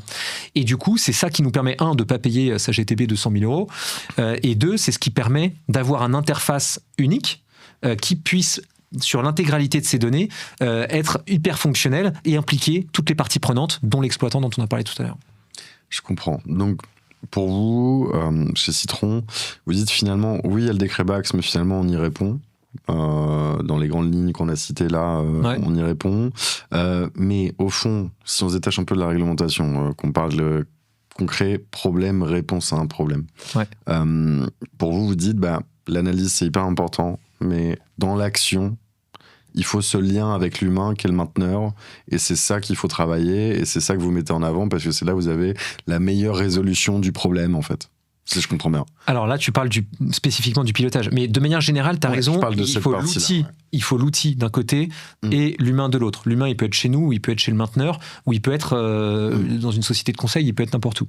Mais tu as raison, pour qu'on réussisse à réduire la consommation énergétique, parce que c'est ça la mission de Citron, on l'a inscrite dans les statuts, c'est connecter les bâtiments pour accélérer la transition énergétique. Et donc réduire leur consommation énergétique. Et pour pouvoir y arriver, il faut être capable, comme quand on fait un régime, de se peser, donc de savoir quel problème on a à quel endroit, et donc de connecter les équipements techniques du bâtiment pour leur faire en sorte qu'on puisse agir demain. Et aujourd'hui, la façon la plus efficace d'agir sur un bâtiment, c'est de demander à la personne qui a une clé à molette et un casque sur la tête de faire la modification qui va bien, le réglage qui va bien, pour automatiser de la bonne manière le bâtiment. Si on essaye de faire sans lui, il y a 9 chances sur 10 que ça se redérègle tous les 2 jours parce qu'il n'aura pas l'œil dessus, et il y a 9 chances sur 10 pour que ça fonctionne mal. Et donc ça, c'est la partie relation avec le mainteneur. Pilotage, tu disais que vous aviez les deux maintenant chez Citron. Alors, je fais une transition là-dessus. Vous avez racheté IQ Spot il n'y a pas longtemps. Ouais, c'est grâce à eux qu'on a cette capacité de piloter d'ailleurs. Voilà, c'était ma question. Explique-nous du coup cette évolution récente quand même, parce que ça a été annoncé il y a 6 mois à peine là-dessus. Jusqu'alors, moi quand j'ai connu Citron il y a peut-être 2 ans pour la première fois, je l'avais bien scopé, entre guillemets, bien compris comme tu l'as présenté un peu au début. Système de management de l'énergie, c'est-à-dire vraiment suivi conso, détaillé, etc. Maintenant ça évolue, c'est plus que ça. Alors, non, parce que EQSpot, c'était pas plus que... Alors, si, avec la dimension de pilotage, mais pour reprendre d'abord EQSpot a la même conviction que Citron. C'est d'un côté un outil digital, mais avec des choix techniques qui ne sont pas les mêmes que nous, et de l'autre côté, des ingénieurs en efficacité énergétique qui accompagnent leurs utilisateurs pour réduire leur consommation énergétique. Donc, c'est la même chose. Ce qu'on a été chercher chez EQSpot, c'est d'abord... la croissance sur un segment de marché sur lequel on n'était pas leader. C'est l'immobilier d'investissement, donc les grosses foncières, les gros institutionnels, etc. Des sociétés comme BNP, comme la Française, etc.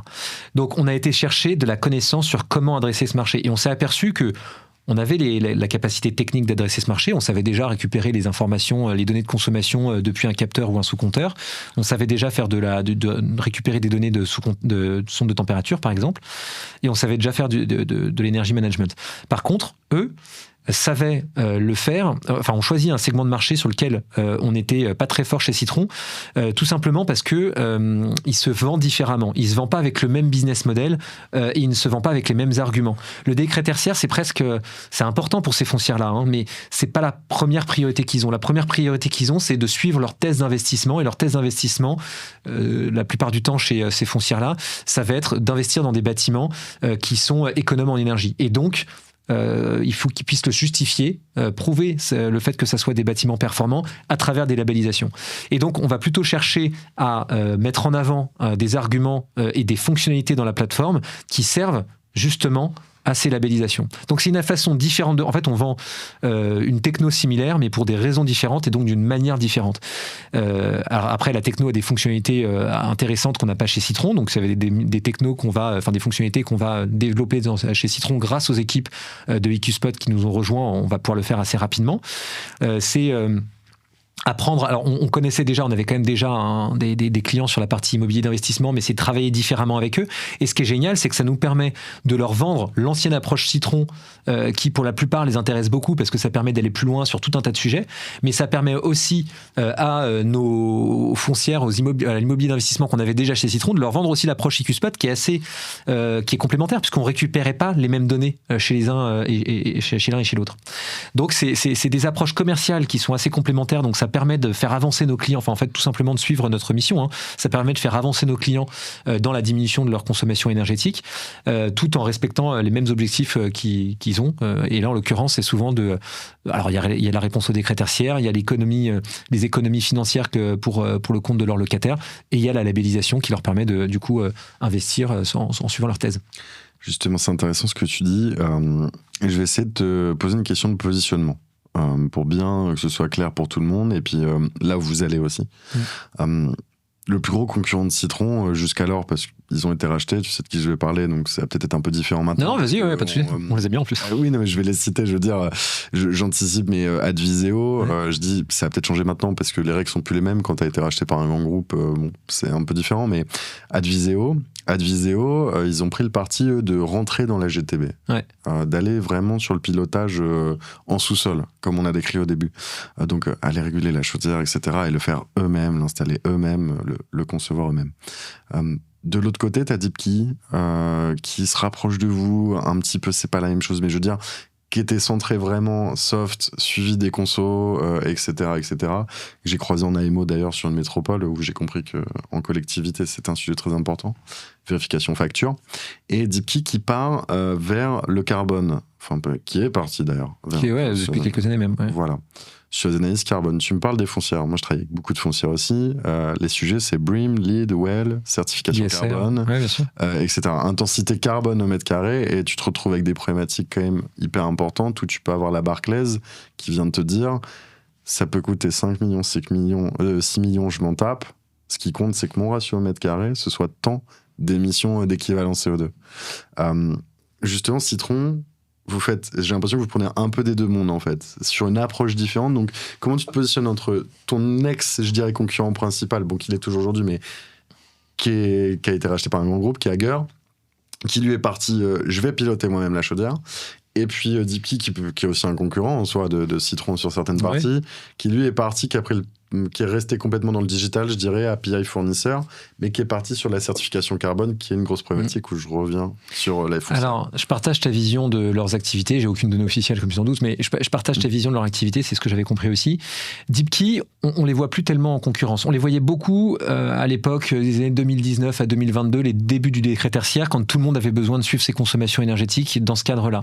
À l'époque, on était souvent en concurrence, et si on l'est encore de temps en temps aujourd'hui, on l'est quasiment plus pour une raison qui est assez simple, c'est qu'ils sont partis ils ont beaucoup investi sur l'international et beaucoup moins en France, et ils ont changé de segment de marché, ils sont passés du tertiaire occupant qu'ils ont, je crois, quasiment complètement abandonné, à quelques exceptions près, quelques clients historiques sûrement, mais à l'immobilier d'investissement. L'immobilier d'investissement, du coup, nous, on voyait que Deepkey allait dessus, on les a laissés partir là-dessus, et puis nous, donc on n'était plus tellement en concurrence. Effectivement, progressivement, notre concurrence est passée de Deepkey à Adviseo. Adviseo, on a eu beaucoup de matchs. De temps en temps, ça tombe de leur côté, de temps en temps, ça tombe chez nous, mais c'était à l'un d'entre eux. Je ne dirai lequel. Mais on a eu effectivement beaucoup de matchs qui sont sympas, et bon, parfois on gagne, parfois on perd. Mais c'est effectivement ils ont la même approche que nous, de faire du conseil d'un côté, même des audits comme nous, et une plateforme de l'autre. Aujourd'hui, on les voit beaucoup moins en concurrence. Alors c'est peut-être du fait de leur rachat, en tout cas c'est concomitant d'un point de vue date, mais c'est assez récent, donc c'est difficile de faire une analyse du truc. Mais en tout cas, on les voit beaucoup moins en concurrence. Je sais qu'ils partent aussi à l'international, donc ça doit aussi les décentraliser de la France. Et je sais que, effectivement, comme tu viens de le dire, ils rentrent dans le cœur du sujet du pilotage. Si Citron sait le faire parce que EQSpot l'a développé aussi de ce côté-là, c'est pas mon avis entre guillemets sur ce qu'il faut pour le marché. Mon avis sur ce qu'il faut pour le marché aujourd'hui, c'est un système de monitoring qui soit capable de se plugger avec tous les équipements possibles de pilotage. La valeur ajoutée d'un système de management de l'énergie, à mon sens, c'est pas d'essayer de faire ce que savent déjà faire des constructeurs et des intégrateurs sur un marché qui est déjà d'ailleurs assez sur lequel il y a beaucoup de demandes plus que d'offres d'ailleurs, mais sur lequel qui est déjà assez mature. Non, notre valeur ajoutée, c'est d'aller innover et de créer un outil à mettre dans les mains de la personne qui au quotidien pilote le bâtiment pour lui permettre d'avoir une vision globale de ses équipements, de ses consommations énergétiques et d'avancer. Et donc finalement, toi tu te positionnes donc, différemment. Alors Deepkey, ça va redevenir un concurrent à terme. Alors là, en tout cas, nous, on est revenu les chatouiller un petit peu sur la partie immobilier d'investissement. Oui, mais tu vois, il y a des connexions entre EQSpot et Deepkey. EQSpot, et donc Citron et Deepkey. EQSpot... D'ailleurs, je me permets, est-ce que tu peux nous expliquer très, très brièvement ce que fait EQSpot? Parce qu'on ne l'a jamais dit, en fait. Alors, EQSpot, c'est un système de management de l'énergie, mais qui ne repose pas sur de la collecte de factures ou de GRD. Il repose sur de l'instrumentation. Donc, il va déployer des capteurs sur les compteurs. Il va déployer des sous-compteurs, il va déployer des sondes de température. de Citron, en fait. Oui, sauf qu'ils le font à distance. Nous, on le faisait, tu sais, en allant sur le terrain et en récupérant le boîtier après. D'accord, j'ai compris. C'était une sorte de je prends, je pose et je reprends, en fait, et je vais... Exactement. Okay, Eux, ils font du sous... C'était permanent. Ils font du sous-comptage, ou du comptage. Ouais, ok, d'accord. Et donc, avec cette... Et en fait, ça répond beaucoup mieux le comptage, le comptage dans le sens de je dépose un capteur qui va récupérer la donnée du compteur, ou je dépose des sous-compteurs qui vont récupérer la donnée. Cette démarche-là colle beaucoup plus à l'immobilier d'investissement qui du coup s'enlève une épine du pied qui est la collecte des mandats. Là, quand on s'adresse, tu vois, on a des foncières qui travaillent avec leurs clients pour récupérer leur consommation d'énergie et faire leur déclaration de décret tertiaire ou leur labellisation ISR. Mandat, ouais. Elles travaillent avec des mandats, c'est-à-dire qu'il faut parler à chacun des locataires pour récupérer la donnée de consommation énergétique en lui faisant signer à échéance régulière en plus un papier pour avoir le droit de le faire. Je crois. Alors là, il n'y a pas de jurisprudence très claire, mais globalement, nous, en général, on fait signer des trucs pour 3 ans, ouais. Et on essaie de le faire, de convaincre nos clients de l'intégrer aux baux commerciaux. pour que ça soit renouvelé à ce moment-là. Je comprends. Mais tu vois, c'est qu'à moitié, tu vois, typiquement ce sujet-là, à quel point c'est interopérable dans le cadre du décret Bax de collecter la donnée comme ça. Parce qu'en fait, si tu dois refaire signer tes 1200 locataires quand t'es une grosse foncière et que t'as plein de locataires, c'est qu'à moitié faisable, tu vois. Donc en fait, mais bon, en tout cas, nous on enlève cette épine du pied, enfin EcoSpot enlève cette épine du pied des foncières en étant capable d'instrumenter le bâtiment sur pour terrain, pouvoir, ouais, comme ça, pour peu que le compteur soit même pas physiquement dans la partie privative du locataire, on n'a même pas forcément besoin de le dire au locataire. On a la capacité de répondre au décret tertiaire pour lui. Donc en soi, ce que fait EcoSpot, c'est un peu ce que fait dans un autre style, mais tu parlais de l'habitat social, ISTA, typiquement.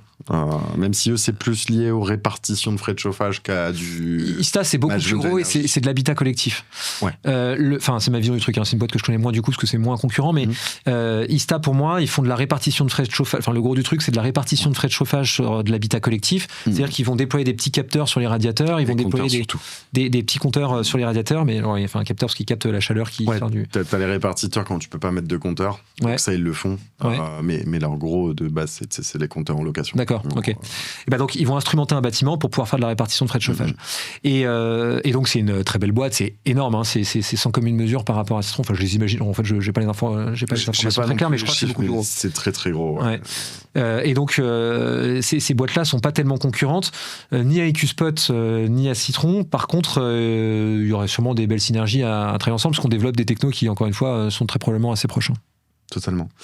Tu as beaucoup cité l'international sur ce qui pourrait expliquer le fait de moins voir les noms qu'on a cités précédemment, sauf si je ne l'ai pas vu, sauf si je me trompe.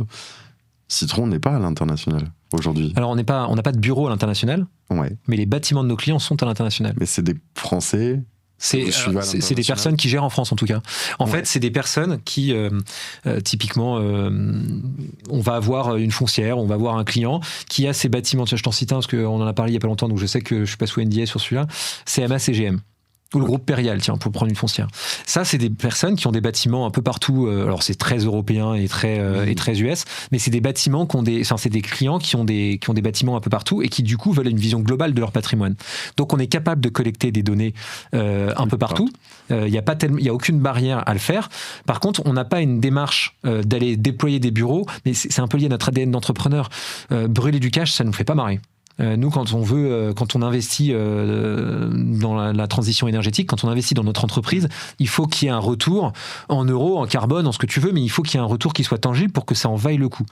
C'est très long, on l'a vu, hein, on a mis 10 ans à trouver notre rythme de croisière et une croissance importante en France. Potentiellement, dans la plupart du temps, repartir à l'international, et c'est aussi ça, c'est pas le fait qu'il soit plus loin, hein, c'est le fait qu'il soit freiné, qui fait que d'un point de vue concurrence, on les voit moins. C'est parce que du coup, ils sont obligés de se concentrer sur d'autres choses ailleurs. Et nous, en fait, en vendant en France pour des bâtiments à l'étranger, on n'a pas de frein, puisque les freins sont pas technologiques. Oui. Par contre, on a une personne dédiée au marché allemand qui déploie des capteurs et des sous-compteurs en Allemagne. Mais est-ce qu'on aura un jour Limon UK, Citron en Espagne Sûrement. Sûrement. Ma conviction sur le développement international. Développer une marque en Espagne, au UK. Alors peut-être que c'est pas le momentum, comme tu le dis là. Tu le sais mieux que quiconque, puisque tu es aux manettes de Citron. Ouais. Mais est-ce que tu penses pas justement qu'il y a ce schéma très français, très classique de se dire, faut d'abord que je sois maître chez moi avant d'aller dehors, en fait. C'est peut-être un de nos défauts, ou en tout cas un constat. En fait, c'est surtout nous, notre gestion de Citron, peut-être en bon père de famille, on veut investir qu'à la hauteur de nos capacités. Et en fait, jusqu'à maintenant, les investissements, on a choisi de les faire sur la réponse aux besoins que nos clients nous demandaient, auxquels nos clients nous demandaient.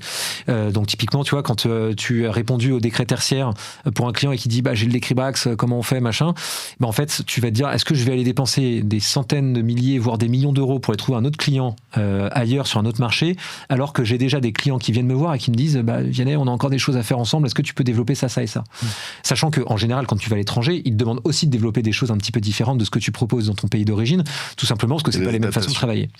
Donc en fait, nous on s'est toujours dit qu'on avait envie d'aller à l'international, mais il n'y a jamais eu le momentum où on se dit c'est maintenant, puisque on a toujours eu des priorités à l'échelle locale. Maintenant, ça fait partie de nos objectifs. Le marché, il est mature, je pense, à l'échelle européenne. Par contre, le marché français a toujours été précurseur sur ces sujets-là. Déjà parce que tu l'as dit tout à l'heure, on a des réglementations qui sont toujours au-dessus des normes de l'Union européenne. Et ensuite parce que c'est des normes qui viennent de l'Union européenne et qui du coup se diffusent progressivement dans les pays européens de l'Union européenne. Et du coup, on a un marché qui est de plus en plus mature à l'échelle de l'Union européenne, donc on ira. Parce que notre objectif, c'est d'accélérer la transition énergétique en connectant les bâtiments, mais c'est d'accélérer la transition énergétique. Donc en fait, que le bâtiment il soit d'un côté ou de l'autre de la frontière, qu'importe. Donc on va y aller. Il faut juste on avance juste au rythme de notre croissance. Justement, c'est quoi l'ambition de Citron ?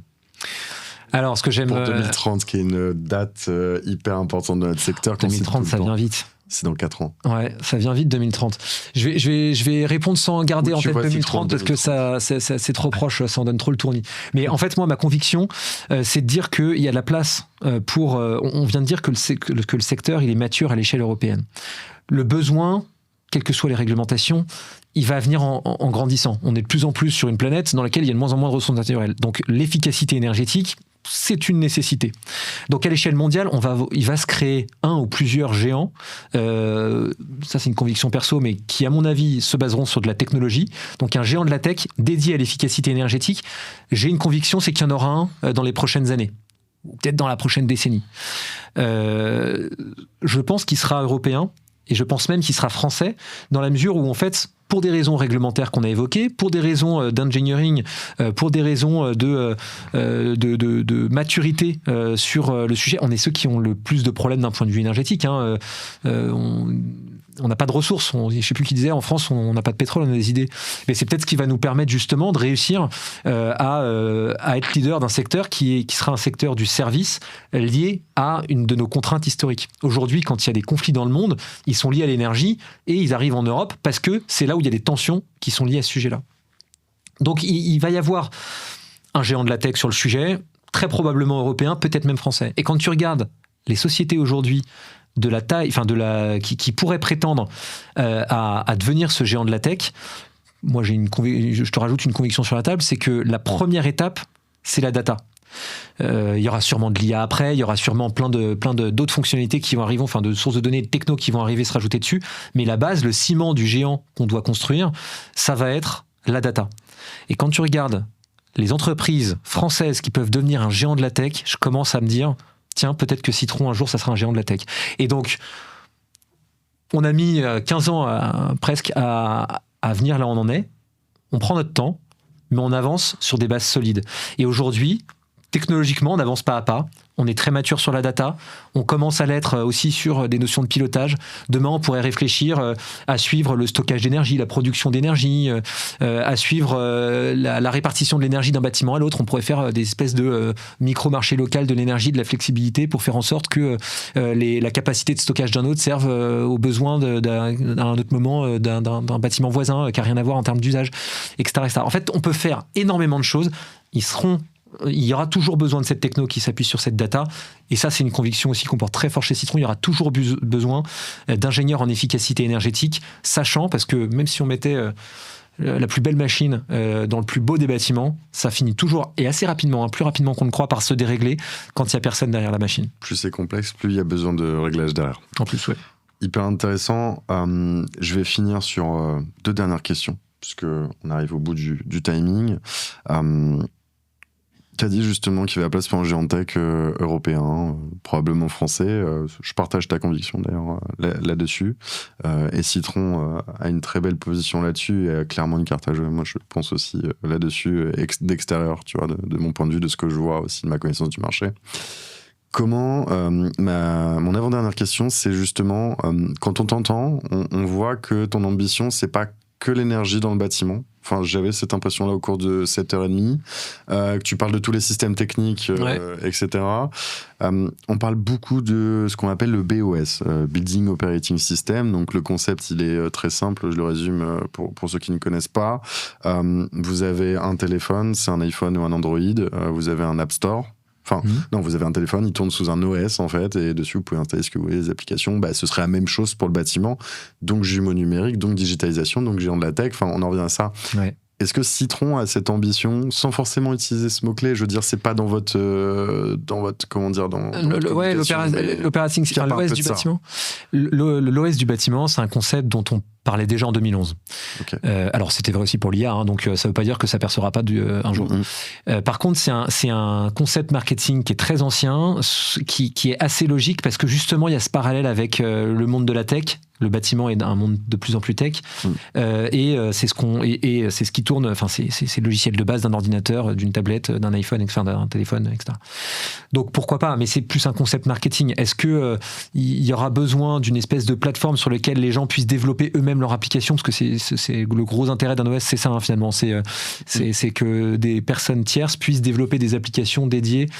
La seule marche qu'il faut à Citron pour pouvoir être déjà un OS du bâtiment, c'est de s'ouvrir à des développeurs externes et de se servir de la data. Philosophie aussi. Est-ce que c'est pas trop tôt? Si, genre, je sais pas, c'est pas encore dans notre roadmap tech en tout cas. Après, la roadmap tech, tu l'as fait pas trop en avance parce que sinon elle est revue trop souvent. Mais c'est pas encore dans notre roadmap tech. On a très bien ce système, ce concept en tête. On sait qu'il y a des grands groupes que tu connais qui planchent sur le sujet. Je suis pas sûr que ça soit encore suffisamment mature comme que le marché, que les acteurs du secteur du bâtiment soient aujourd'hui suffisamment sensibles à ce sujet-là, et qu'il y ait une communauté de développeurs suffisamment sensible pour pouvoir venir créer des applications dédiées au bâtiment.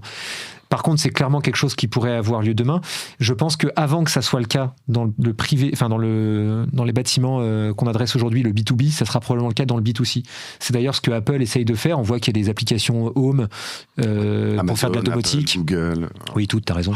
Mais on voit qu'il y a des applications qui servent justement à faire de la domotique chez les particuliers.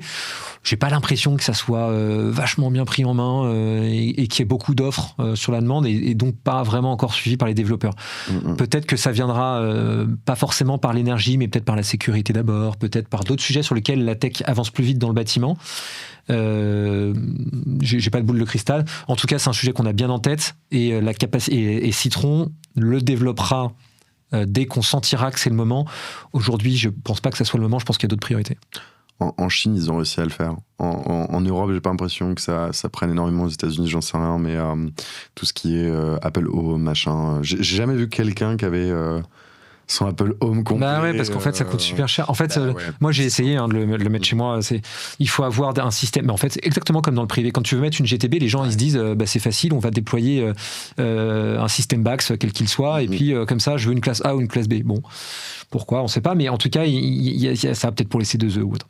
Les cahiers des charges sont assez, encore aujourd'hui, parce que les gens ne sont pas encore suffisamment sensibles, c'est un sujet qui est nouveau, sur lequel ils ne sont pas encore sachants, ils n'ont pas encore conscience de la complexité que ça peut avoir. Par contre, c'est vrai que ça pourrait être une bonne façon de les sensibiliser. Il faudrait qu'ils essayent de le faire chez eux avec ces applications entre guillemets grand public comme Google, Home, Alexa ou je sais pas qui. Enfin, sur ce que proposent aujourd'hui les gens de la tech en B2C, ils vont voir qu'en fait, en fonction de ce qu'ils ont déjà comme système de chauffage ou comme système de je sais pas quoi, en fait, dans la plupart des cas, c'est jamais compatible. Ensuite, ils vont voir que même si c'est compatible, faut acheter des trucs qui coûtent un peu cher. Après, il faut les brancher. Après, il faut machin. C'est pas facile. Hein. Je sais pas trop à quel point c'est équipé d'intégrateurs en B2C quoi. Donc c'est. Ah ouais? Ouais, j'ai découvert ça avec la GTB. Ça je savais pas. En fait, ils viennent de la domotique et maintenant ils se ramènent dans le désert. D'accord, ok. Donc il y a sûrement un marché. Alors je le maîtrise mal. En tout cas, s'il y a un marché dans le privé, il est encore, dans le B2C, il est encore assez naissant et je pense que c'est. J'ai de gens très très riches. Ouais. Comme toutes les techniques. En fait, mais du coup, c'est très probable, pour répondre à ta question, que ça finisse par arriver, puisque ça finira par se développer. Et souvent, ça commence comme ça. Ça commence très cher, puis après, ça se démocratise. Exactement. Et en Chine, il y a Tuya, ça marche super. Et t'as tout dessus, jusqu'à la litière de ton chat connecté. C'est un truc. Non, mais c'est à Tuya. C'est vraiment à regarder. Il y en a qui connaissent, mais pas tout le monde. Mais c'est impressionnant ce qu'ils ont fait. Ok, moi je vais voir. Un truc interconnecté autant, je connais pas. Autant de produits, tout en Zigbee. Ok. Wi-Fi Zigbee. Ok. Impressionnant. Pour finir, parce que l'heure passe, Vianney, je voulais finir. Bon, du coup, on a la vision pour Citron, l'ambition, elle est énorme et elle est super intéressante. Tu le vois, les gros lorgnent sur vous. learn sur ce que vous faites. Moi, j'ai déjà entendu dans des briefs de certains grands groupes, je te l'avais dit en off, il faut qu'on fasse comme Citron, etc. Donc, c'est même rentré. C'est flatteur, c'est sympa. Tu me diras quels sont les grands groupes qui disent qu'il faut faire comme Citron. Tous. Non, mais bon, voilà, t'as Schneider, t'as Siemens, t'as Honeywell, t'as tout ça qui... Et en plus, t'entends ces gens-là commencer à dire il faut qu'on fasse du soft, alors que c'est des fabricants, hein, mais tu t'entends ça dans les discours. Schneider qui entame une transition vers le soft depuis 4-5 ans, etc. Comment tu te différencies de ça? Comment tu vois ça? Et puis, quels sont vos atouts à vous face à ces géants? Pas de la tech pour le coup. Alors, mais Schneider, on peut presque dire, mais ouais. Alors aujourd'hui, ils sont jamais positionnés comme nous aujourd'hui. Aujourd'hui, c'est dans ceux que tu as cités, c'est des constructeurs, des fabricants, c'est des personnes qui cherchent comme business model plutôt un business model industriel plutôt qu'un business model de service. Mais effectivement, ils essaient d'opérer une transition et je pense que passer de ce monde-là au nôtre, en organique et en développement interne, ça doit être compliqué. C'est doit être pour ça que certains, comme Hager, rachètent des boîtes comme Adviseo en se disant ça va permettre de partir tout de suite sur la dimension service. Mais ce qu'on observe en tout cas chez Adviseo, c'est que du coup, je sais pas si c'est vrai ou pas, mais j'ai le sentiment que ça devient du coup une machine à vendre les systèmes d'Hager, là où potentiellement hier ils se concentraient sur la partie service. Après les deux, l'un sert l'autre, hein, mais puis ça faisait aussi partie du virage initial de Adviseo d'aller vers le pilotage. Mais du coup, j'ai l'impression que ça peut dénaturer, que quand ils font ce rachat par croissance, ça ne doit pas être si facile que ça. Moi, je me rends compte avec les rachats, on fait des opérations de croissance externe cette année. Faut être très attentif au fait de garder toute la valeur et tous les actifs qui sont présents dans une boîte. Et quand on est une très grosse boîte, c'est peut-être pas si facile que ça, j'en sais rien. En tout cas, ce qui est sûr, c'est qu'effectivement, nous, ces géants, comme tu dis, ces grosses boîtes, ces gros industriels, ils viennent régulièrement nous voir pour évoquer des rapprochements ou des partenariats, etc. Nous, c'est pas notre projet aujourd'hui, donc on a une mission, c'est d'accélérer la transition énergétique, et pour ça, on a une conviction, c'est qu'il faut connecter les bâtiments. On continue à notre croissance, à notre rythme, mais je pense que c'est ce qui permet de faire les bases d'un géant pour demain. Pour finir, tu veux peut-être passer une annonce. Tu m'as parlé d'un nouveau rachat. Ah oui. À moins d'un an du précédent. Ok, on le dit, mais tu le sors pas avant la presse, parce que moi j'ai vendu à des journaux qui s'en parlent en premier. Ça sera sorti après. Donc, Est-ce que tu peux nous dire ça? Citron vient de clôturer le rachat de Virtuose. Et on en est assez fiers parce que contrairement à un M&A classique où l'objectif c'est d'avoir la meilleure offre, souvent financière, mais aussi de projet, etc., pour l'entreprise qui est cédée. Là, c'est un peu différent. C'est Virtuose, c'est la plateforme du groupe Engie. C'était le système de management de l'énergie du groupe Engie, Engie Solutions notamment, sur toute la partie exploitation. On rachète Engie. Alors demain je sais pas, mais en tout cas là un tout petit bout, un micro bout d'Engie. Quand même, pour le symbole, c'est beau.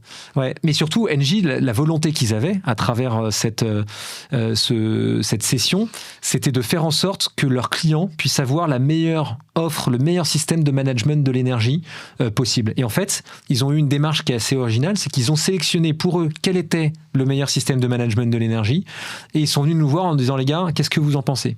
Alors ils ont sûrement été en voir d'autres, mais à la fin, on a été considérés comme étant les plus crédibles et les plus à même d'accompagner leurs clients, qui restent les clients d'Engie, puisque si on prend la partie système de management de l'énergie, ils conservent évidemment la partie exploitation, maintenance, etc. Donc ça veut dire que ils ont un enjeu de ne pas se discréditer et de choisir, selon eux, quel est le leader du marché, les personnes la plus à même de les accompagner technologiquement, humainement, etc. Enfin, d'accompagner leurs clients technologiquement, humainement. Parce qu'ils sont toujours dans le bâtiment. Parce qu'ils sont toujours dans le bâtiment. Et ils vont même devoir se servir de la plateforme qui, du coup, ne sera plus Virtuose demain, mais la plateforme Citron. Donc, en fait, ils ont des enjeux énormes à bien faire le bon choix du bon partenaire. Et c'est Citron qu'ils ont choisi. Donc, on en est assez fiers et on est très heureux de voir les équipes de Virtuose rejoindre celles de Citron. Est-ce que pour clôturer ce podcast, Vianney, tu veux nous dire une dernière chose, une dernière phrase Ah, tu me l'avais pas préparé celle-là. Non, qu'est-ce que je pourrais dire? Venez nous voir. On a plein de choses à faire pour accélérer la transition énergétique des bâtiments. Notre métier, c'est de les connecter, ces bâtiments, pour faire en sorte qu'on puisse détecter des gaspillages énergétiques, répondre aux contraintes réglementaires qui sont nombreuses et difficiles à interpréter, vous permettre de mettre en place ces actions qui vont répondre à ces gaspillages énergétiques et valoriser ces actions, ces économies et la performance énergétique que vous aurez pu dupliquer à travers un certain nombre de labellisations et autres. Donc venez nous voir et on travaillera ensemble sur le projet. Vianney, merci beaucoup pour cet épisode et n'hésitez pas à aller voir le site internet de Citron si vous voulez savoir plus, .io, comme toutes les boîtes de la tech d'ailleurs, le .io, et à découvrir ce que fait Citron. En tout cas, je vous remercie pour votre attention et cette heure et demie passée ensemble. J'espère que ce contenu vous aura apporté beaucoup de valeur et vous aura permis de découvrir une première solution qui est celle de Citron, que je trouve incontournable et géniale en France. Et je vous dis à bientôt pour le deuxième épisode où là, nous aurons le plaisir de recevoir Gaëlle, directrice Europe d'Honeywell. À bientôt.